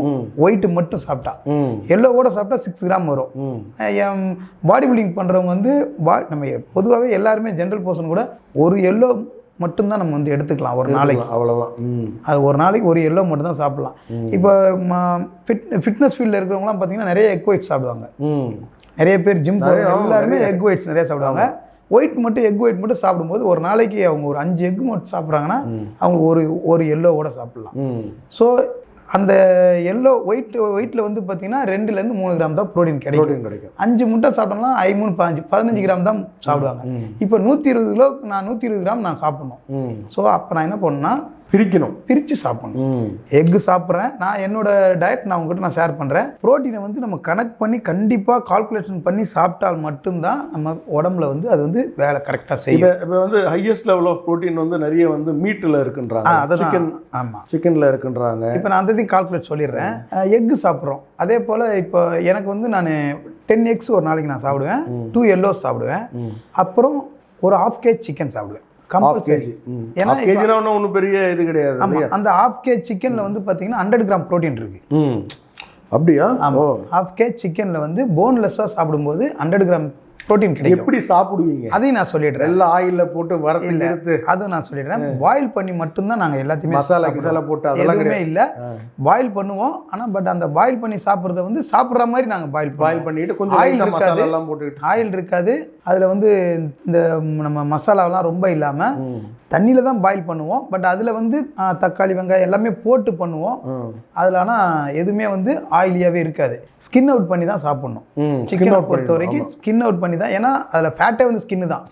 ஸோ இன்னைக்கு இருக்கிற ஜென்ரேஷனில் நிறைய பேர் பார்த்தீங்கன்னா எல்லாம் கிரில் டேஸ்ட்டுக்காக நிறைய அந்த ஸ்கின்னோட சாப்பிட்றாங்க. அது வந்து தவறு. அது நீங்கள் எவ்வளோக்கெவ்வளோ நீங்கள் தந்தூரி சிக்கன் கூட சாப்பிட்லாம். ஏன்னா அதில் ஸ்கின் இருக்காது. கிரில் சிக்கனில் அந்த அதை நிறைய பேர் சாப்பிட்றாங்க. தயவு செஞ்சு அவாய்ட் பண்ணிக்கிங்க. எல்லாமே பாயில்டு தான். நாங்கள் பாடி பில்டர்ஸ் சாப்பிட்ற ஃபுட் வந்து எல்லாமே பாயில் பண்ணி தான் சாப்பிடுவோம். இது மீட்டும் கூட சரி. அதாவது இப்போ வந்து பாடி பில்ட் பண்ணுறவங்க வந்து மேக்ஸிமம் ஃபிஷ்ஷு, சிக்கன், எக்கு இதுதான் சாப்பிடுவாங்க. சில பேர் வந்து பீஃப் சாப்பிடுவாங்க. அவங்க பாடிக்கு வந்து செட் ஆகிடும். பீஃப் நிறைய பேர் சாப்பிடுவாங்க. ஸோ அந்த பீஃபும் வந்து பாயில் பண்ணி தான் சாப்பிடணும். பீஃபும் பாயில் பண்ணி தான் சாப்பிடணும். ஸோ எல்லாமே பாயில் பண்ணி சாப்பிட்டா எந்த வியாதியுமே வராது. ஆயிலில் போட்டு டீப் ஃப்ரை பண்ணி சாப்பிட்றதுனால தான் கொலஸ்ட்ரால் வரும். அதாவது கொலஸ்ட்ரால்னு ஒன்று ஸ்டார்ட் ஆகிடுச்சுனாவே எல்லா டிசீஸும் ஸ்டார்ட் ஆகிடும். ஸோ அதெல்லாம் அவாய்ட் பண்ணணும்னா நம்ம ஃபுட்டு வந்து ரொம்ப ரொம்ப இம்பார்ட்டன்ட். ரொம்ப ஃபுட் கண்ட்ரோல் வந்து ரொம்ப ரொம்ப இம்பார்ட்டன்ட். ஸோ பாடி பில்டிங் பண்ணுறவங்க மட்டும் இல்லாமல் ஜென்ரல் பர்சனும் பாயில் பண்ணியே மேக்ஸிமம் நம்ம வந்து ஃபுட்டு சாப்பிட்டோம்னா ரொம்பவே நல்லாயிருக்கும். ஒரு எடுத்துக்காட்டு நான் சொல்லிடுறேன். ஒரு காட்டுவாசி வந்து பார்த்தீங்கன்னா ஹெல்த்தியாக இருப்பாங்க. அவங்க உடம்பு வந்து ஆரோக்கியமாக இருக்கும். ப்ளஸ் ரொம்ப ஸ்பீடாக இருப்பாங்க. நிறைய மலைகளில் போகும்போது வந்து பயங்கர ஃபிட்டாக இருப்பாங்க. ரொம்ப ஆக்டிவாகவும் இருப்பாங்க. பாடியில் வந்து எங்கேயும் ஃபேட்டே இருக்காது. அவங்க உடம்புல ஃபேட்டே இருக்காது. இன்னொன்று என்னென்னா அவங்களோட ஃபுட்டில் எதுலேயுமே வந்து மசாலா இல்லை, ஸ்பைசி இல்லை, ஸ்வீட்ஸ் இல்லை. ஸோ எதையுமே வந்து ஃப்ரை பண்ணி சாப்பிட மாட்டாங்க. அவங்களோட ஃபுட்டு பார்த்தீங்கன்னா நான்வெஜ் சாப்பிட்டா கூட அப்படியே சுட்டு சாப்பிடுவாங்க. என்னை பொறுத்த வரைக்கும் நம்ம இன்னைக்கு ஹெல்த்தியாக இருக்கணும். நிறைய டிசீஸ் வந்து நம்ம வேர்ல்டில் இருக்குது. அதெல்லாம் நம்ம உடம்புல வராமல் இருக்கணும்னா காட்டுவாசிங்க சாப்பிட்ற மாதிரி ஃபுட்டு நம்ம வந்து மேக்ஸிமம் சாப்பிட்டு பழகணும்னா கண்டிப்பாக நமக்கு டிசீஸ் எந்த இதுவுமே வராது. எல்லாருமே காட்டுலேருந்து வந்தவங்க தானே? இல்லை, எனக்கு தெரிஞ்ச வரைக்கும் அந்த ஃபுட்டை வந்து முடிஞ்ச வரைக்கும் நம்ம கொஞ்சம் மாற்றி நம்ம ஃபாலோ பண்ணி சாப்பிட்டோம்னாவே நல்லது. இப்போ நீங்கள் வந்து ஃபுல்லாக நான் வெஜிடேரியன்ஸ்க்கு சொல்லியிருக்கீங்க. ஜென்ரலாக வெஜிடேரியனுக்கு சொல்கிறேன். வெஜிடேரியன் பாடி பில்டிங் பண்ணலாம்ல? கண்டிப்பாக பண்ணலாம். ரொம்ப கஷ்டப்பட்டு பண்ணணும். ரொம்ப கஷ்டப்படணும். இப்போ நாங்கள் வந்து ஒரு 50% கஷ்டப்படுறோம்னா அவங்க வந்து 150க்கு மேலே போகணும். அவங்க பர்சன்டேஜ் அவ்வளோ தள்ளனா தான் அவங்களால பண்ண முடியும். ஏன்னா நிறைய பாடி பில்டர்ஸ் இருக்கிறாங்க. ஆக்சுவலாக பண்ண முடியாது. ஏன்னா அவங்க எடுக்கிற புரோட்டீன் எல்லாமே வந்து மாவு புரோட்டீன் தான். எப்படி சொல்றீங்க? அவங்க சாப்பிடுறது பன்னீர்லாம் இருக்குல்ல, அதுல இருக்குன்றாங்க. புரோட்டீன் இருக்கு. பட் ஆனா மீட்ல இருக்கிற புரோட்டீனும் எக்ல இருக்கிற புரோட்டீனும் அதுக்கும் இது வந்து பாத்தீங்கன்னா அது மாவு புரோட்டீன் தான். ஓகே. ஸோ அந்த புரோட்டீன் சாப்பிடும்போது மசில் ஃபிட்னஸ் வராது, மசில் ஹார்ட்னஸ் வராது. பண்றது அதுதான். அது வந்து சில பேர் ஜெனட்டிக்காக பண்ண முடிஞ்சவங்க மட்டும்தான் அதை பண்ண முடியும் பண்றாங்க. ஜென்ரலானவங்க பிசிக் இருக்கிறவங்க பண்ணவே முடியாது. ரொம்ப கஷ்டம். சில பேர் சொல்லுவாங்க மசில் பில்ட் ஆகுறது, மசில் கூட பில்ட் ஆகிடும். அந்த மசில் வந்து பில்ட் ஆகும்போது அந்த மசில் ஹார்ட்னஸோட வராது. அந்த ஃபினிஷ் அந்த ஒரு ஃபிட்னஸ் ப்ராப்பரான ஃபிட்னஸ் வரவே வராது வெறும் வெஜிடேரியன் மட்டும் சாப்பிடும்போது. ஓகே. அது வந்து ஏன்னா அது மாவு புரோட்டீன் தான். ஆமா, நீங்க சொல்றது வந்து பாடி பில்டிங்க்கு தான். பாடி பில்டிங் நார்மல் ஜிம்முக்கு போறவங்க வந்து அவங்க அவங்களுக்கு வெஜிடேரியனா இருந்தாலும் போலாம், சாப்பிட்டா இருக்கலாம். கண்டிப்பா இருக்கு. ஏன்னா அப்புறம் பார்த்தா இப்ப நான் வெஜிடேரியனா ஜிம்முக்கே போக மாட்டேன். நான் சொல்றது வந்து பாடி பில்டர்ஸ்க்காக மட்டும். Body builders. ஆமா. ஜெனரல் பர்சன் வந்து நீங்க நான் வெஜிடேரியன் சாப்பிடாம வெஜிடேரியன்லயே நம்ம உடம்பு ஆரோக்கியமா வச்சுக்கலாம். தயவு செஞ்சு ஆயில் ஃபுட்டு சாப்பிடாதீங்க. ஆமா. ரொம்ப ஸ்பைசியாக சாப்பிடாதீங்க. ரொம்ப முடிஞ்ச வரைக்கும் ஸ்வீட்ஸ் ஐட்டங்கள் சாப்பிடாதீங்க. கூல் ட்ரிங்க்ஸ் ஐட்டங்களும் சாப்பிடாதீங்க. இந்த நாளை நம்ம வந்து ஃபர்ஸ்ட் அவாய்ட் பண்ணிட்டோம்னா கூல் ட்ரிங்க்ஸை விட்டுணுங்க. ஆமா, கண்டிப்பா. அதுதான் பேஜர் டேமேஜ். ரொம்ப அது வந்து குடிக்கும்போது நல்லா இன்னர் ஆர்கனை ஃபுல்லாவே அது வந்து நம்மளை டேமேஜ் பண்ணிடும். ஸோ இன்னர் ஆர்கன் எல்லாமே டேமேஜ் ஆயிடுச்சுன்னா நம்மளுக்கு ஃபஸ்ட்டு நம்மளோட உணவு வந்து டைஜஸ்ட் ஆகலைன்னா எல்லா வியாதியும். நான் இன்னைக்கு பார்க்குறேன் ஐடி கம்பெனிஸில் வேலை செய்கிறவங்க இந்த இதை கட் பண்ணி போடணும். ஐடி கம்பெனிஸில் இருக்கிறவங்களுக்கு ஹைதராபாடுங்கெல்லாம் போகிறோம் இல்லைங்களா? சென்னையில் இருந்தால் கூட ஓகே, சென்னையில் இருந்தால் நமக்கு போகிறதுக்கு வாய்ப்பு இல்லை. இந்த ஹைதராபாட்லாம் போகும்போது இங்கேயாவது அப்படி பார்க்கும்போது நேராக போயிட்டு ஒரு பர்கரில் இருக்கக்கூடிய கண்டென்ட் வந்து வெஜிடபிள்ஸ் அது இது இருந்தால் கூட அவன் ஆட் பண்ணுறான் பாருங்க, 4 சீஸு, அந்த மியோசியோன்னு ஒன்று போடுவானுங்க. அது என்னன்னே தெரியாது, புது டிஷ். ஆக்சுவலாக அது எல்லாமே சாஸ் தான். ஆமாம், எல்லாம் சாஸு எல்லாம் போட்டு இதோட விட்டா கூட ஓகே. கூட ஒரு கோக்கு ஒரு கூல்ட்ரிங்க்ஸ் இல்லாமல் சாப்பிட முடியாது. இதோட அண்ணன் இன்னொன்று வருவார், ஃப்ரெஞ்சு ஃப்ரை. எது உருளைக்கிழங்கு நல்லது தான் உடம்புக்கு என்னங்க, ஆனால் இப்படி சாப்பிட்றது கெடுதல். இது பெரிய தவறு. ஏன்னா நம்ம வீட்டில் உருளைக்கிழங்கு பண்ணுவாங்க, அது வந்து உடம்புக்கு நல்லது தான். ஆனால் இவங்க பார்த்தீங்கன்னா ஃப்ரை பண்ணி டீப் ஃப்ரை பண்ணி அது வந்து ஃப்ரிட்ஜில் வேற வச்சிருப்பாங்க. உருளைக்கிழங்கு ஃப்ரிட்ஜில் வச்சு சாப்பிட்றது இப்போதான் எல்லாமே பதப்படுத்தப்பட்ட பொருள். ஆமாம், எல்லாத்தையும் கெமிக்கல்ஸ் வேற வருது. இதெல்லாம் சாப்பிட்டுட்டு அண்ணன் தெம்பா போவார். அங்கே பார்த்தீங்கன்னா ஹார்ட்டில் ப்ராப்ளமு, கிட்னில ப்ராப்ளமு, லிவரில் ப்ராப்ளம். இந்த ஐடி எம்ப்ளாயிஸ் பாதி பேருக்கு பிரச்சனை, லிவர் பிரச்சனை இருக்கு, கிட்னி பிரச்சனை இருக்கு, ஹார்ட் டிசீஸ். இதுக்கெல்லாம் ஒரு ஜென்ரலாக ஒரு பெரிய ஒரு இது இருக்கு தெரியுமா? என்னது? இவங்க இதெல்லாம் சாப்பிட்டுட்டு சரியான மோசம் போக மாட்டாங்க. ஆமா, அது பெரிய ப்ராப்ளம். ஃபர்ஸ்ட் சொல்லிடுறேன், அவங்களுக்கு அந்த ப்ராப்ளம் வந்துடுச்சுன்னா எல்லா நோயும் வரும். ஃபர்ஸ்ட் தூக்கமும் இல்லை, அதை தான் சொல்லிடுறேன். மோஷனும் கிடையாது, ரெண்டுமே இல்லை, ஃபிட்னஸும் கிடையாது. சம்பாதிச்சு பணம் மட்டும் தான் இருக்கும். 24 மணி நேரத்துல 12-13 மணி நேரம் கம்ப்யூட்டர் முன்னாடியே உட்கார்ந்திருப்பாங்க. மூவ்மெண்ட் கிடையாது, மூவ்மெண்ட் இல்ல, அவங்க ஆக்டிவிட்டியே இல்ல அவங்களுக்கு. சோ ஐடி எம்ப்ளாயிஸ் எல்லாருமே முக்கியமா தெரிஞ்சுக்க வேண்டியது ஃபிட்னஸ் ரொம்ப இம்பார்ட்டன்ட். ரொம்ப இம்பார்ட்டன்ட். 1 hour நீங்க அலாட் பண்ணணும். நல்ல ஃபுட் எடுத்துக்கணும். வீட்ல இருந்து எடுத்துட்டு போங்க. முன்னாடி எல்லாம் வேலைக்கு போறவங்க வீட்ல இருந்து ஃபுட் எடுத்துட்டு போவாங்க. அப்படியே இல்லனாலும் ஒரு ஹெல்தி ஃபுட், நம்ம சாப்பிடக்கூடிய விஷயங்களை நமக்கு அந்த பேசிக் ஐடியா இருக்கணும். இதில் இது சாப்பிட்டா என்ன ஆகும், இதில் எவ்வளோ ஆயில் இருக்குது. இப்போ பார்க்குற அந்த வெள்ளை கலரில் ஒரு க்ரீம், அது வந்து என்னமோ சொல்கிறாங்க, ஏதோ சம்திங் ஏதோ சொல்கிறாங்க, வாட் எவர் இட் இஸ். அதை பார்த்தீங்கன்னா அப்படியே அள்ளி அவன் எடுக்கிறான். மயோனிஸ் சொல்கிறான். அதை வந்து அப்படியே எடுத்து அதை வந்து அதுவே டப்பாவில் சாப்பிட்றாங்க. ஆமாம், அது பண்ணுறதே ஃபுல்லாகவே ஃபேட்டு கொலஸ்ட்ரால்ன்றாங்க, ஹெவியா. ஆமாம், அது வந்து ஆக்சுவலாக ஆயிலில் தான் பண்ணுறதே. ஆயிலை வந்து ஊற்றி தான் அதை வந்து மிக்ஸ் பண்ணுறாங்களே. அந்த ப்ராடக்ட்டை வந்து அது மேனுஃபேக்சரிங் பண்ணுறதே அது பார்த்தீங்கன்னா வெறும் ஆயில் தான். ஆமாம், அது எவ்வளோ பெரிய ஒரு தவறு மக்களுக்கு வந்து தெரிய மாட்டேங்குது. அது லேடிஸுமே, பொம்பளை பிள்ளைங்க கூட பார்த்தீங்கன்னா, பெண்கள் கூட பார்த்தீங்கன்னா இன்னைக்கு அன்ஷேப்பாக இருக்கிறாங்கன்னா அதுக்கு காரணமே இந்த மாதிரி ஆயில் ஃபுட்டு, இந்த மாதிரி ஃபேட்டானது, இந்த மாதிரி தீங்கான உணவுகள் தான். பாதி பேர் கல்யாணம் ஆகிட்டு நேராக வந்து ஐவிஎஃப்க்கு ஏன் போகிறாங்க? அது இப்படியாக பேசணும்னா ஆமாம், வந்து இன்னைக்கு வந்து ஐவிஎஃப் சென்டர் எங்கே போனாலும், சென்னையில் ஜிம் இருக்கோ இல்லையோ, ஐவிஎஃப் சென்டர் தெருவுக்கு ஒன்று இருக்குது சார். ஆக்சுவலாக இதுக்கு முன்னாடிலாம் வந்து பார்த்தீங்கன்னா இந்த மாதிரி இந்த ப்ராப்ளமே இல்லாமல் இருந்தது. ஹெல்த்தில் வந்து இந்த ப்ராப்ளம் யாருக்குமே இல்லாமல் இருந்தது. இன்னைக்கு கல்யாணம் பண்ணுறதுக்கு முன்னாடியே அவங்க பாடியை செக்அப் பண்ணிட்டு தான் கல்யாணம் மாதிரி ஆயிடுச்சு. அப்படி நேரம் ஐவிஎஃப் போறாங்க. அப்பயும் குழந்தை இல்லை. ஒன்னு பையன்கிட்ட பிரச்சனை இருக்கும், இல்ல பொண்ணு கிட்ட பிரச்சனை, ரெண்டு பேருக்கிட்டையும் பிரச்சனை இருக்கு. அதுக்கு 100% காரணம் ஃபர்ஸ்ட் தூக்கம் இல்லாம, நைட்ல ரொம்ப நேரம் செல்போன் யூஸ் பண்றது, கண்ணு முழிச்சு பாக்குறது, சரியான உணவு முறை இல்லாதது. இந்த 3 ப்ராப்ளம் இருக்கிறதுனால இன்னர் ஆர்கன்ஸ் எதுவுமே சரியான வேலை, ரெஸ்ட் இல்லை. அதாவது அவங்களுக்கு வந்து வெறும் பிரெயினுக்கு மட்டும்தான் வேலை கொடுக்குறாங்க. பிரெயினை மட்டும்தான் ஆக்டிவேட் பண்ணிக்கிட்டே இருக்காங்க. ஃபிட் உடம்பை வந்து மற்ற உள்ள இருக்கிற எந்த ஆர்கன்ஸுக்கும் அவங்க வேலை கொடுக்கல. நீங்கள் சொன்ன மாதிரி 13 மணி நேரம் 14 மணி நேரம் உட்கார்ந்த இடத்துலயே இருக்கிறாங்க. அவங்களால வந்து ஒரு டாய்லெட் போகிறதுக்கு கூட எந்திரிச்சு போக மாட்டேங்கிறாங்க நிறைய பேர். ஸோ அதனால கிட்னி ப்ராப்ளம், வாஷ்ரூம் கூட போக மாட்டேங்கிறாங்க, அப்படியே உட்காந்துக்கிட்டு அந்த ப்ராப்ளம் தான். அவங்க ரெஸ்ட் ரூம் போய் கூட எந்திரிச்சு போகிறதுக்கு டைம் கொடுக்காங்க, லேசினஸ்ஸு. ஸோ என்ன ஆகுதுன்னா, அவங்க நினைக்கிறாங்க நம்ம ஏதோ பணம் மட்டும்தான் சம்பாதிக்கிறாங்க. என்ன பண்ண போகிறோம்? அது வந்து ஹாஸ்பிட்டலில் கொடுக்க வேண்டிய ஹாஸ்பிட்டலில் ஒரு ஏஜ், குறிப்பிட்ட ஏஜுக்கு அப்புறம் பார்த்தீங்கன்னா ஃபுல்லாக ஹாஸ்பிட்டல் தான். ஸோ இதனால தான் இந்த குழந்தைகள் பிரச்சனை வந்ததுக்கு காரணமே வந்து தூக்கமின்மை, சரியான உணவும் இல்லாதது, ஆரோக்கியமான ஒரு வாழ்க்கை இல்லை. ஸோ தயவு செஞ்சு வரும் இளைஞர்கள் இதெல்லாம் மாற்றிக்கங்க. உங்களுக்கு இன்னொரு இன்ஃபர்மேஷன் சொல்கிறேன். நிறைய பேர் வந்து நைட் ஷிஃப்ட் ஒர்க் பண்ணுறாங்க. நிறைய வந்து சாஃப்ட்வேர் கம்பெனியில் ஒர்க் பண்ணுறவங்க எல்லாருமே நைட் ஷிஃப்ட்டில் ஒர்க் பண்ணுறீங்க. ஆனால் அவங்க வந்து சில பேர் வந்து ஜிம்மில் வந்து ஜாயின் பண்ணுறாங்க. நிறைய பேர் வந்து ஜாயின் பண்ணுறாங்க. பட் அது என்னோட அட்வைஸ் என்னென்னா, நீங்கள் நைட் ஷிஃப்ட் பார்த்துட்டு நீங்கள் வீட்டுக்கு போய் நல்லா தூங்கி ரெஸ்ட் எடுத்துட்டு அதுக்கப்புறம் தான் நீங்கள் வந்து ஒர்க் அவுட் பண்ணணும். ஈவினிங் கூட வரலாம். ஆமாம், உங்களுக்கு 1 hour இருந்தால் போதும். 1 hour இருந்தால் போதும். 1 hour தூக்கம் இல்லாமல் வந்துடக்கூடாது. தூக்கம் இல்லாமல் நீங்கள் ரெஸ்ட் இல்லாமல் தயவு செஞ்சு எக்ஸசைஸ் பண்ணக்கூடாது. ஆமாம், ஏன்னா நீங்கள் ஆர்வத்தில் நிறைய பேர் வந்து நைட் ஷிஃப்ட் அப்படியே முடிச்சுட்டு அப்படியே ஜிம் வருவாங்க. அந்த மாதிரி போகாதீங்க. ஏன்னா அது உங்களுக்கு உடம்புக்கு அது வந்து சைட் எஃபெக்ட் தான் வரும். நான் ஒன்று சொல்லுவேன் உங்களுக்கு, நமக்கு நிறைய டாக்டர்ஸ் அட்வைஸ் பண்ணுவாங்கல்ல. ஆமாம், டாக்டர்ஸே அந்த மாதிரி இருக்க மாட்டாங்க. ஆமாம், டாக்டர்ஸ் வந்து அவங்க தூக்கமே இருக்காது, அவங்க ஹெல்த்தை பார்த்துக்க மாட்டாங்க, அவங்க ஃபிட்னஸ் மெயின்டைன் பண்ண மாட்டாங்க. கண்டிப்பாக நிறைய பேர் அவங்க நைட்டு 3 மணிக்கு 2 மணிக்கெல்லாம் ஆப்ரேஷன் பண்ணிட்டு வீட்டுக்கு வந்து அந்த நேரத்துக்கு சாப்பிடுவாங்க. எனக்கு தெரிஞ்சு என்னுடைய நிறைய பேர் இருக்காங்க ஃப்ரெண்ட்ஸ் டாக்டர்ஸ். மோஸ்ட் அன்ஹைஜீனா அவங்க தான் ஃபர்ஸ்ட்.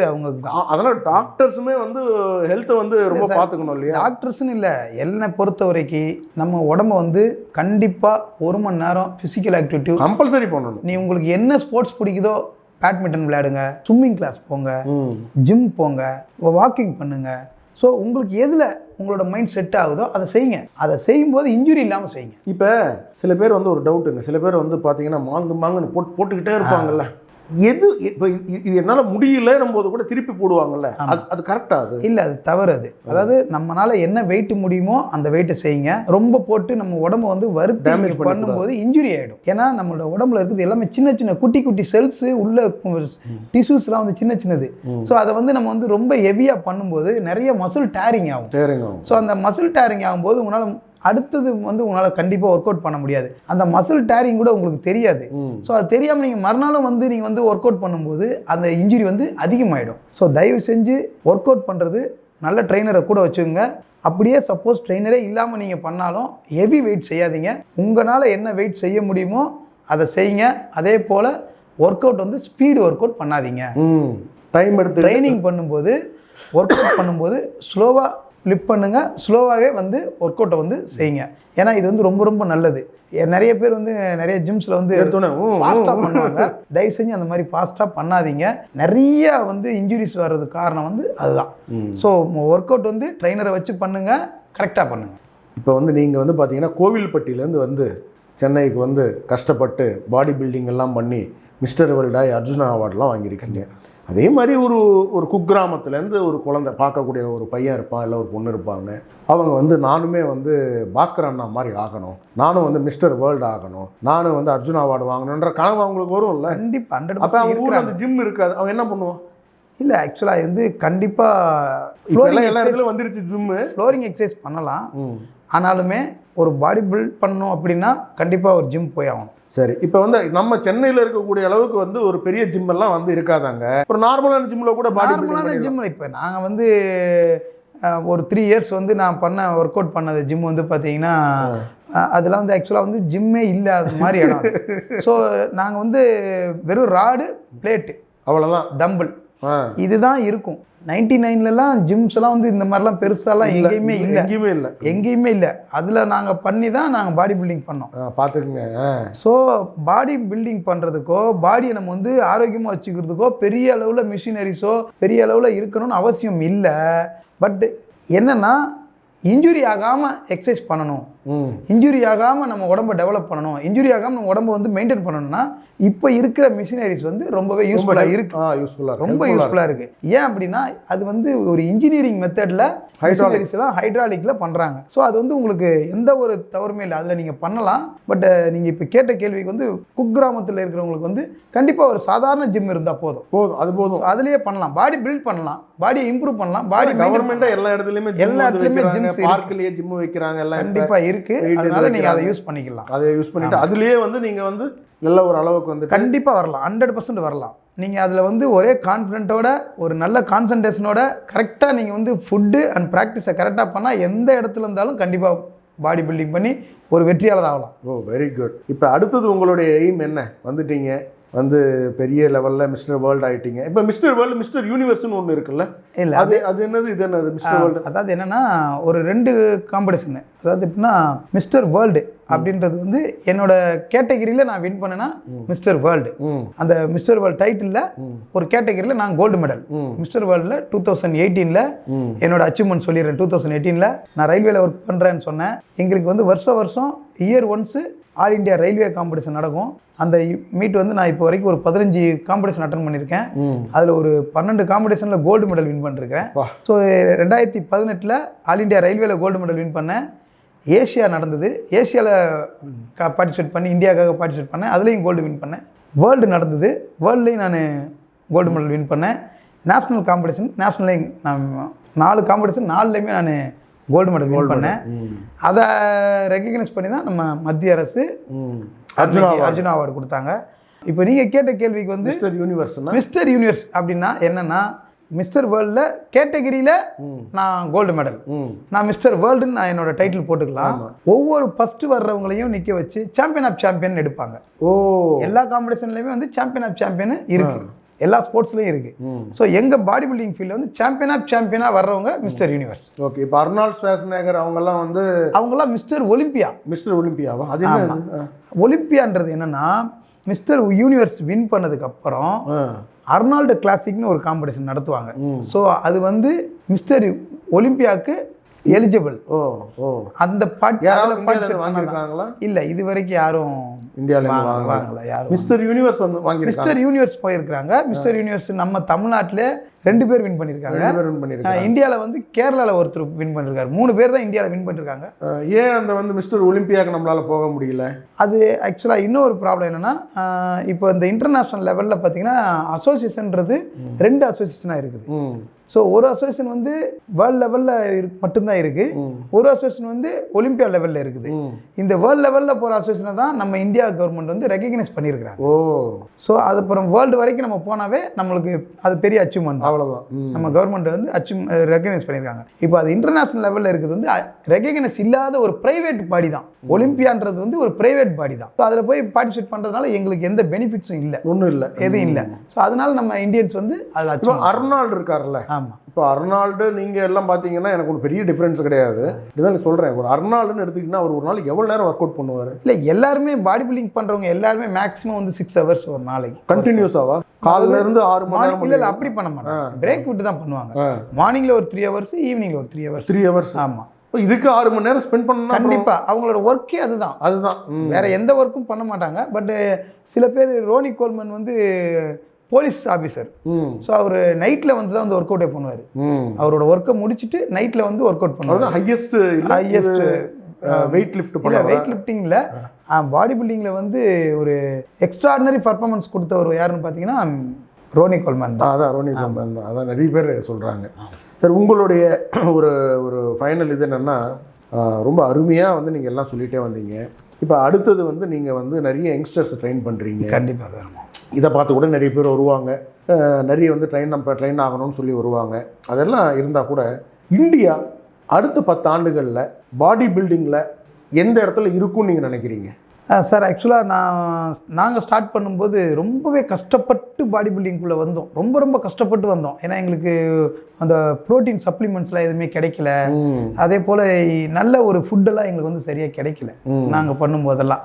நாங்கள் இப்போது ஒரு லாஸ்ட் 10 yearsல வந்து பார்த்திங்கன்னா எல்லாமே நம்ம இந்தியாவில் கிடைக்குது. லாஸ்ட் 10 yearsல எல்லாமே கிடைக்குது. சப்ளிமெண்ட்லாம் வந்து அப்போ வந்து எங்களுக்கு வந்து கிடைக்கவே இல்லை. நாங்கள் எங்கேயோ இருந்து வாங்குவோம், இந்தியன் மேக் வாங்குவோம். பெரிய அளவில் நம்ம டெவலப் பண்ண முடியல. ஒரு நல்ல ப்ராடக்ட் கிடைக்கல. ஆமாம், இப்போ லாஸ்ட் 10 years வந்து பார்த்தீங்கன்னா எல்லாமே நமக்கு கிடைக்குது. ஃபிஷ் ஆயில், கால்சியம் எல்லாமே கிடைக்குது. மல்டி எல்லாமே ஷாப்லேயே வச்சு சேல்ஸ் பண்ணுறாங்க, எல்லாம் பண்ணுறாங்க. ஸோ அது ஒரு பக்கம். அது மட்டும் இல்லாமல் இன்னொரு நான் சொல்லணும், எங்களை மாதிரி ரயில்வேஸில் கவர்மெண்ட்டில் ஒர்க் பண்ணுற ஒரு ஸ்போர்ட்ஸ் பர்சனுக்கு லாஸ்ட் 10 yearsஸாக வந்து பார்த்தீங்கன்னா லீவ் பெனிஃபிட் அப்படின்னா என்ன நான் தயார் பண்ணுறதுக்கு எனக்கு நான் ஒர்க்கும் பண்ணிக்கிட்டு ஸ்போர்ட்ஸும் பண்ணனா கஷ்டம் இல்லை. ஆமாம். ஸோ அதனால் லாஸ்ட்டாக வந்து இப்போ ஒரு லாஸ்ட் 10 yearsல வந்து பார்த்தீங்கன்னா கவர்மெண்ட் வந்து ஒரு புதுசாக ஒரு ரூல் கொடுத்தாங்க. இப்போதான். ஆமாம், லாஸ்ட்டாக 10 years தான் அந்த ரூல் வந்தது. அந்த ரூல் வந்து 2015க்கு அப்புறம் மோடிஜி வந்த அப்புறமா 2015க்கு அப்புறம் இருந்த கவர்மெண்ட் தான் 330 நாள் லீவ். அவ்வளோதானங்க இருக்கு வருஷத்தில் 330 நாள் லீவ். என்ன அப்படின்னா, இன்னைக்கு நான் ஆல் இண்டியா ரயில்வே என்னோட 1 year ஒன்ஸ் நடக்கும். அந்த மீட்டில் நான் ஒரு first, second, third any medal win பண்ணுறவங்களுக்கு அந்த லீவை கொடுத்துருவாங்க. அவ்வளோதான். நான் இந்த ஜனவரி நான் காம்படிஷன் பண்ணுறேன், எனக்கு நெக்ஸ்ட் ஜனவரி வரைக்கும் அந்த லீவு. மெடல் அடிச்சிட்டீங்கன்னா, மெடல் வின் பண்ணிட்டா. இது எதுக்காக அப்படின்னா மோட்டிவேட், ஸ்போர்ட்ஸை இம்ப்ரூவ் பண்ணுறதுக்காக. இதுக்கு முன்னாடி இருந்த கவர்மெண்ட்லாம் இந்த மாதிரி ஸ்போர்ட்ஸை இம்ப்ரூவ் பண்ணலை. நான் இது வந்து நான் அனுபவிச்சதுனால நான் சொல்கிறேன். நான் வந்து 5 years கண்டினியூவாக நான் மெடல் வின் பண்ணி ஒர்க்கே இல்லாமல் எனக்கு சேலரி கொடுத்துட்டு இருந்தாங்க. பெரிய விஷயம். அது அந்த 5 yearsல தான் நான் என்னோட அச்சீவ்மெண்ட்டும் இன்டர்நேஷனல் பண்ண முடிஞ்சுது. அதுக்கு முன்னாடி என்னால் பண்ண முடியல. ஏன்னா அது ஒரு வருஷத்துக்கு 90 நாள் தான் லீவ் கொடுத்தாங்க இதுக்கு முன்னாடி இந்த கவர்மெண்ட்ஸ். இப்போ இந்த கவர்மெண்ட் வந்ததுக்கு அப்புறம் பார்த்தீங்கன்னா லீவையும் கொடுத்து சேலரியும் கொடுத்து உன்னை இம்ப்ரூவ் பண்ணிக்கன்னு சொன்னதுனால தான் என்னால் இன்டர்நேஷனல் பண்ண முடிஞ்சுது. இது வந்து என்ன மாதிரி ஜாப்ல இருக்கிறவங்களுக்கு கண்டிப்பா அது நல்லாவே தெரியும். ஸ்டேட் கவர்மெண்ட் கொடுக்குறாங்களா? அது ஸ்டேட் கவர்மெண்ட்ல இல்லை. அந்த மாதிரி கண்டிப்பாக எல்லா இன்டர்வியூ ஸ்டேட் கவர்மெண்ட் பார்ப்பாங்க. ஆமாம். பார்த்தாங்கன்னா அவங்களுமே வந்து இது இம்ப்ளிமெண்ட் பண்ணணும். இல்லை கண்டிப்பாக பண்ணாங்கன்னா நல்லது. நம்ம ஸ்டேட்டுக்குமே வந்து நம்ம கவர்மெண்ட் எல்லாம் கவர்மெண்ட் யாரதா இருந்தாலுமே கண்டிப்பாக ஸ்போர்ட்ஸை இம்ப்ரூவ் பண்ணி தான் இம்ப்ரூவ் பண்ணணுன்றது தான் நம்மளுடைய விருப்பம். கண்டிப்பாக இன்னொரு காரணம், ஸ்போர்ட்ஸ் பர்சனுக்கு வந்து பார்த்தீங்கன்னா ஃபர்ஸ்ட்லேயே நீங்கள் கேட்டீங்க டிசிப்ளின் இருக்கும். ஸோ அவங்க எந்த ஒரு ஒர்க்கு பண்ணாலும் அதில் டிசிப்ளினோட பண்ணுவாங்க. ஸோ அவங்களுக்கு வந்து ஸ்போர்ட்ஸ் குழந்தையிலேருந்தே ஸ்போர்ட்ஸை எதுக்கு எல்லா ஸ்கூல்லையும் கொண்டு வராங்க, அவங்க டிசிப்ளினோட வளரணும் தான். ஸோ கவர்மெண்ட்ல சைட்லேருந்து ஸ்போர்ட்ஸுக்கு வந்து சப்போர்ட்டிவ் நல்லா பண்ணீங்கன்னா இன்னும் நல்ல இளைஞர்கள் நல்லா இருப்பாங்க. ஸோ நெக்ஸ்ட் 10 இயர்ஸ்ல வந்து இந்தியா நம்பர் 1 வருமா? ரொம்ப நல்லா இருக்கும். அதையும் சொல்லிடுறேன். நீங்கள் கேட்டீங்க பாடி பில்டிங் 10 இயர்ஸில் எப்படி இருக்குன்னு. இன்னைக்கு பாடி பில்டிங்கில் வந்து பார்த்தீங்கன்னா வேர்ல்டு லெவலில் தமிழ்நாடு பிளேயர் தான் ஸ்ட்ராங்காக இருக்கிறாங்க. அப்போ அப்படியா? கண்டிப்பாக வெரி குட் 100%. ஏன்னா தமிழ்நாட்டில் மிஸ்டர் யூனிவர்ஸ் 2 பேர் இருக்கிறாங்க. மிஸ்டர் வேர்ல்டு நீங்க இருக்கிறீங்க. மிஸ்டர் வேர்ல்டு எத்தனை பேர் இருக்காங்க? மிஸ்டர் வேர்ல்டு கண்ணுக்கு தெரிஞ்சு எனக்கு தெரிஞ்சு ஒரு 10 பிளேயர்ஸ் இருக்கிறாங்க தமிழ்நாட்டில். 10லேருந்து இப்போ ஒரு 15 பேருக்கு மேலே இருக்கிறாங்க. மிஸ்டர் வேர்ல்டு வின் பண்ணவங்க. ஆமாம், வின் பண்ணவங்களே இருக்கிறாங்க. அதில் மிஸ்டர் யூனிவர்ஸ், அதாவது சாம்பியன் ஆஃப் சாம்பியன், அது வந்து வாங்குறது ரொம்ப கஷ்டம். யார் பேர் சொல்லலாமா? பேர் கண்டிப்பாக சொல்லலாம். ஏன்னா எங்கள் ஃபீல்டாச்சு. நம்ம நாமக்கல்ல இருந்து ஒரு பிளேயரு, அவர் பேர் வந்து சரவணன். அவர் வந்து மிஸ்டர் யூனிவர்ஸ் வாங்கியிருக்கிறாரு. மிஸ்டர் ஏஷியாவில் ஓவரால் சாம்பியன் வாங்கியிருக்காரு. மிஸ்டர் சவுத் ஏஷியாவில் 3மே இன்டர்நேஷனல் மீட்டு நாமக்கல்ல ஒரே வருஷத்துல. நாமக்கல்ல இருக்கிற ஒரு சின்ன கிராமத்துல இருக்கிறவர் தான். அவரும் உண்மைக்கே அவங்க ஃபேமிலி ரொம்ப கஷ்டப்படுற ஒரு ஃபேமிலி. இதை பார்த்துக்கிட்டு இருக்கிற கவர்மெண்ட் அதிகாரிகளுக்கு ஒரு ரிக்வஸ்டிங் வைக்கிறேன். அவருக்கு வந்து ஒரு வேலை வாய்ப்பை நீங்க கொடுத்தீங்கன்னா கண்டிப்பா அவர் இன்னும் நிறைய அச்சீவ்மெண்ட் பண்ணுவார். ஸோ அவர் மட்டும் வேலை வாய்ப்பு இல்லாம ரொம்ப கஷ்டப்பட்டு இருக்காரு. இது நான் உங்களுக்கு கவர்மெண்ட் ஆஃபீஸர்ஸுக்கு நான் ஒரு ரிக்வஸ்டிங் கேட்குறேன். தயவு செஞ்சு அவருக்கும் ஒரு வேலை வாய்ப்பை கொடுங்க. இன்னொரு பிளேயர்ஸ் வந்து பார்த்தீங்கன்னா கார்த்திக் ஈஸ்வர், அவர் வந்து மிஸ்டர் யூனிவர்ஸ் வின் பண்ணியிருக்காரு. அவரும் ஏஷியா லெவலில் வின் பண்ணியிருக்காரு. அவருக்கு வந்து பார்த்தீங்கன்னா இன்கம் டேக்ஸ் டிபார்ட்மெண்ட்டில் அவருக்கு வேலை வாய்ப்பு கொடுத்துருக்காங்க. Very good. So income tax அவருக்கு மட்டும் ஏன் கிடைக்கல? அவருக்கு அந்த மாதிரி அவருக்கு அந்த வேலை வாய்ப்பு ஏஜ் கொஞ்சம் பார் ஆயிட்டதுனால அவருக்கு வேலை வாய்ப்பு தள்ளி போய்கிட்டு இருக்கு. கண்டிப்பா அவருக்கும் வேலை வாய்ப்பு நாங்க எங்க ஃபெடரேஷன் மூலமா நாங்க அவருக்கு ட்ரை பண்ணிட்டு இருக்கோம். ஸ்டேட் கவர்மெண்ட்டுக்கு ரெப்ரசன்டேஷன் கொடுக்கலாம். கண்டிப்பா கொடுக்குறோம். நாங்க கண்டிப்பா வந்து ஸ்டேட் கவர்மெண்ட் வந்து கொடுப்பாங்கன்னு நான் நம்புறேன். ஏன்னா ஸ்போர்ட்ஸை பொறுத்த வரைக்கும் எந்த டிஸ்கிரிமினேஷன் இருக்கக்கூடாதுன்னு நினைக்கக்கூடிய ஆட்கள் தான் எல்லாருமே. இல்லை ஸ்போர்ட்ஸில் இருந்தாலுமே இவர் ஏன் பர்டிகுலராக நான் அவரை கேட்குறேன்னா, அவர் வந்து எக்ஸ்ட்ராடினரி பர்ஃபார்மன்ஸ் பண்ணக்கூடிய ஒரு நல்ல ஸ்போர்ட்ஸ் பர்சன். ஸோ அவருக்கு வந்து நம்ம கவர்மெண்ட் சைட்லேருந்து சப்போர்ட்டிவ். நானுமே வந்து சென்ட்ரல் கவர்மெண்ட்டுக்கு ஒரு ரிக்வஸ்ட் வைக்கிறேன். நல்ல ஒரு வாய்ப்பு இருந்தால் ரொம்ப ஹெல்ப்ஃபுல்லாக இருக்கும் சார். கண்டிப்பாக. ஸோ இவ்வளோ நேரங்க நீங்கள் வந்து உங்களோட எக்ஸ்பீரியன்ஸை நீங்கள் ஷேர் பண்ணிட்டீங்க. நம்ம உறுதியாக இன்னொரு வாட்டி நம்ம மீட் பண்ணுவோம். உறுதியாக இன்னொரு வாட்டி வந்து நம்ம ஒரு இன்டர்வியூ எடுப்போம். கண்டிப்பாக இன்னும் நிறைய விஷயங்களை நம்ம பேசுவோம். ஸோ இன்னைக்கு நீங்கள் வந்து ஆன் ஏர் வித் ஏபிஆர்ன்ற ப்ரோக்ராமில் வந்து நீங்கள் கலந்துக்கிட்டதுக்கு ரொம்ப நன்றி. தேங்க்யூ. ரொம்ப நன்றி.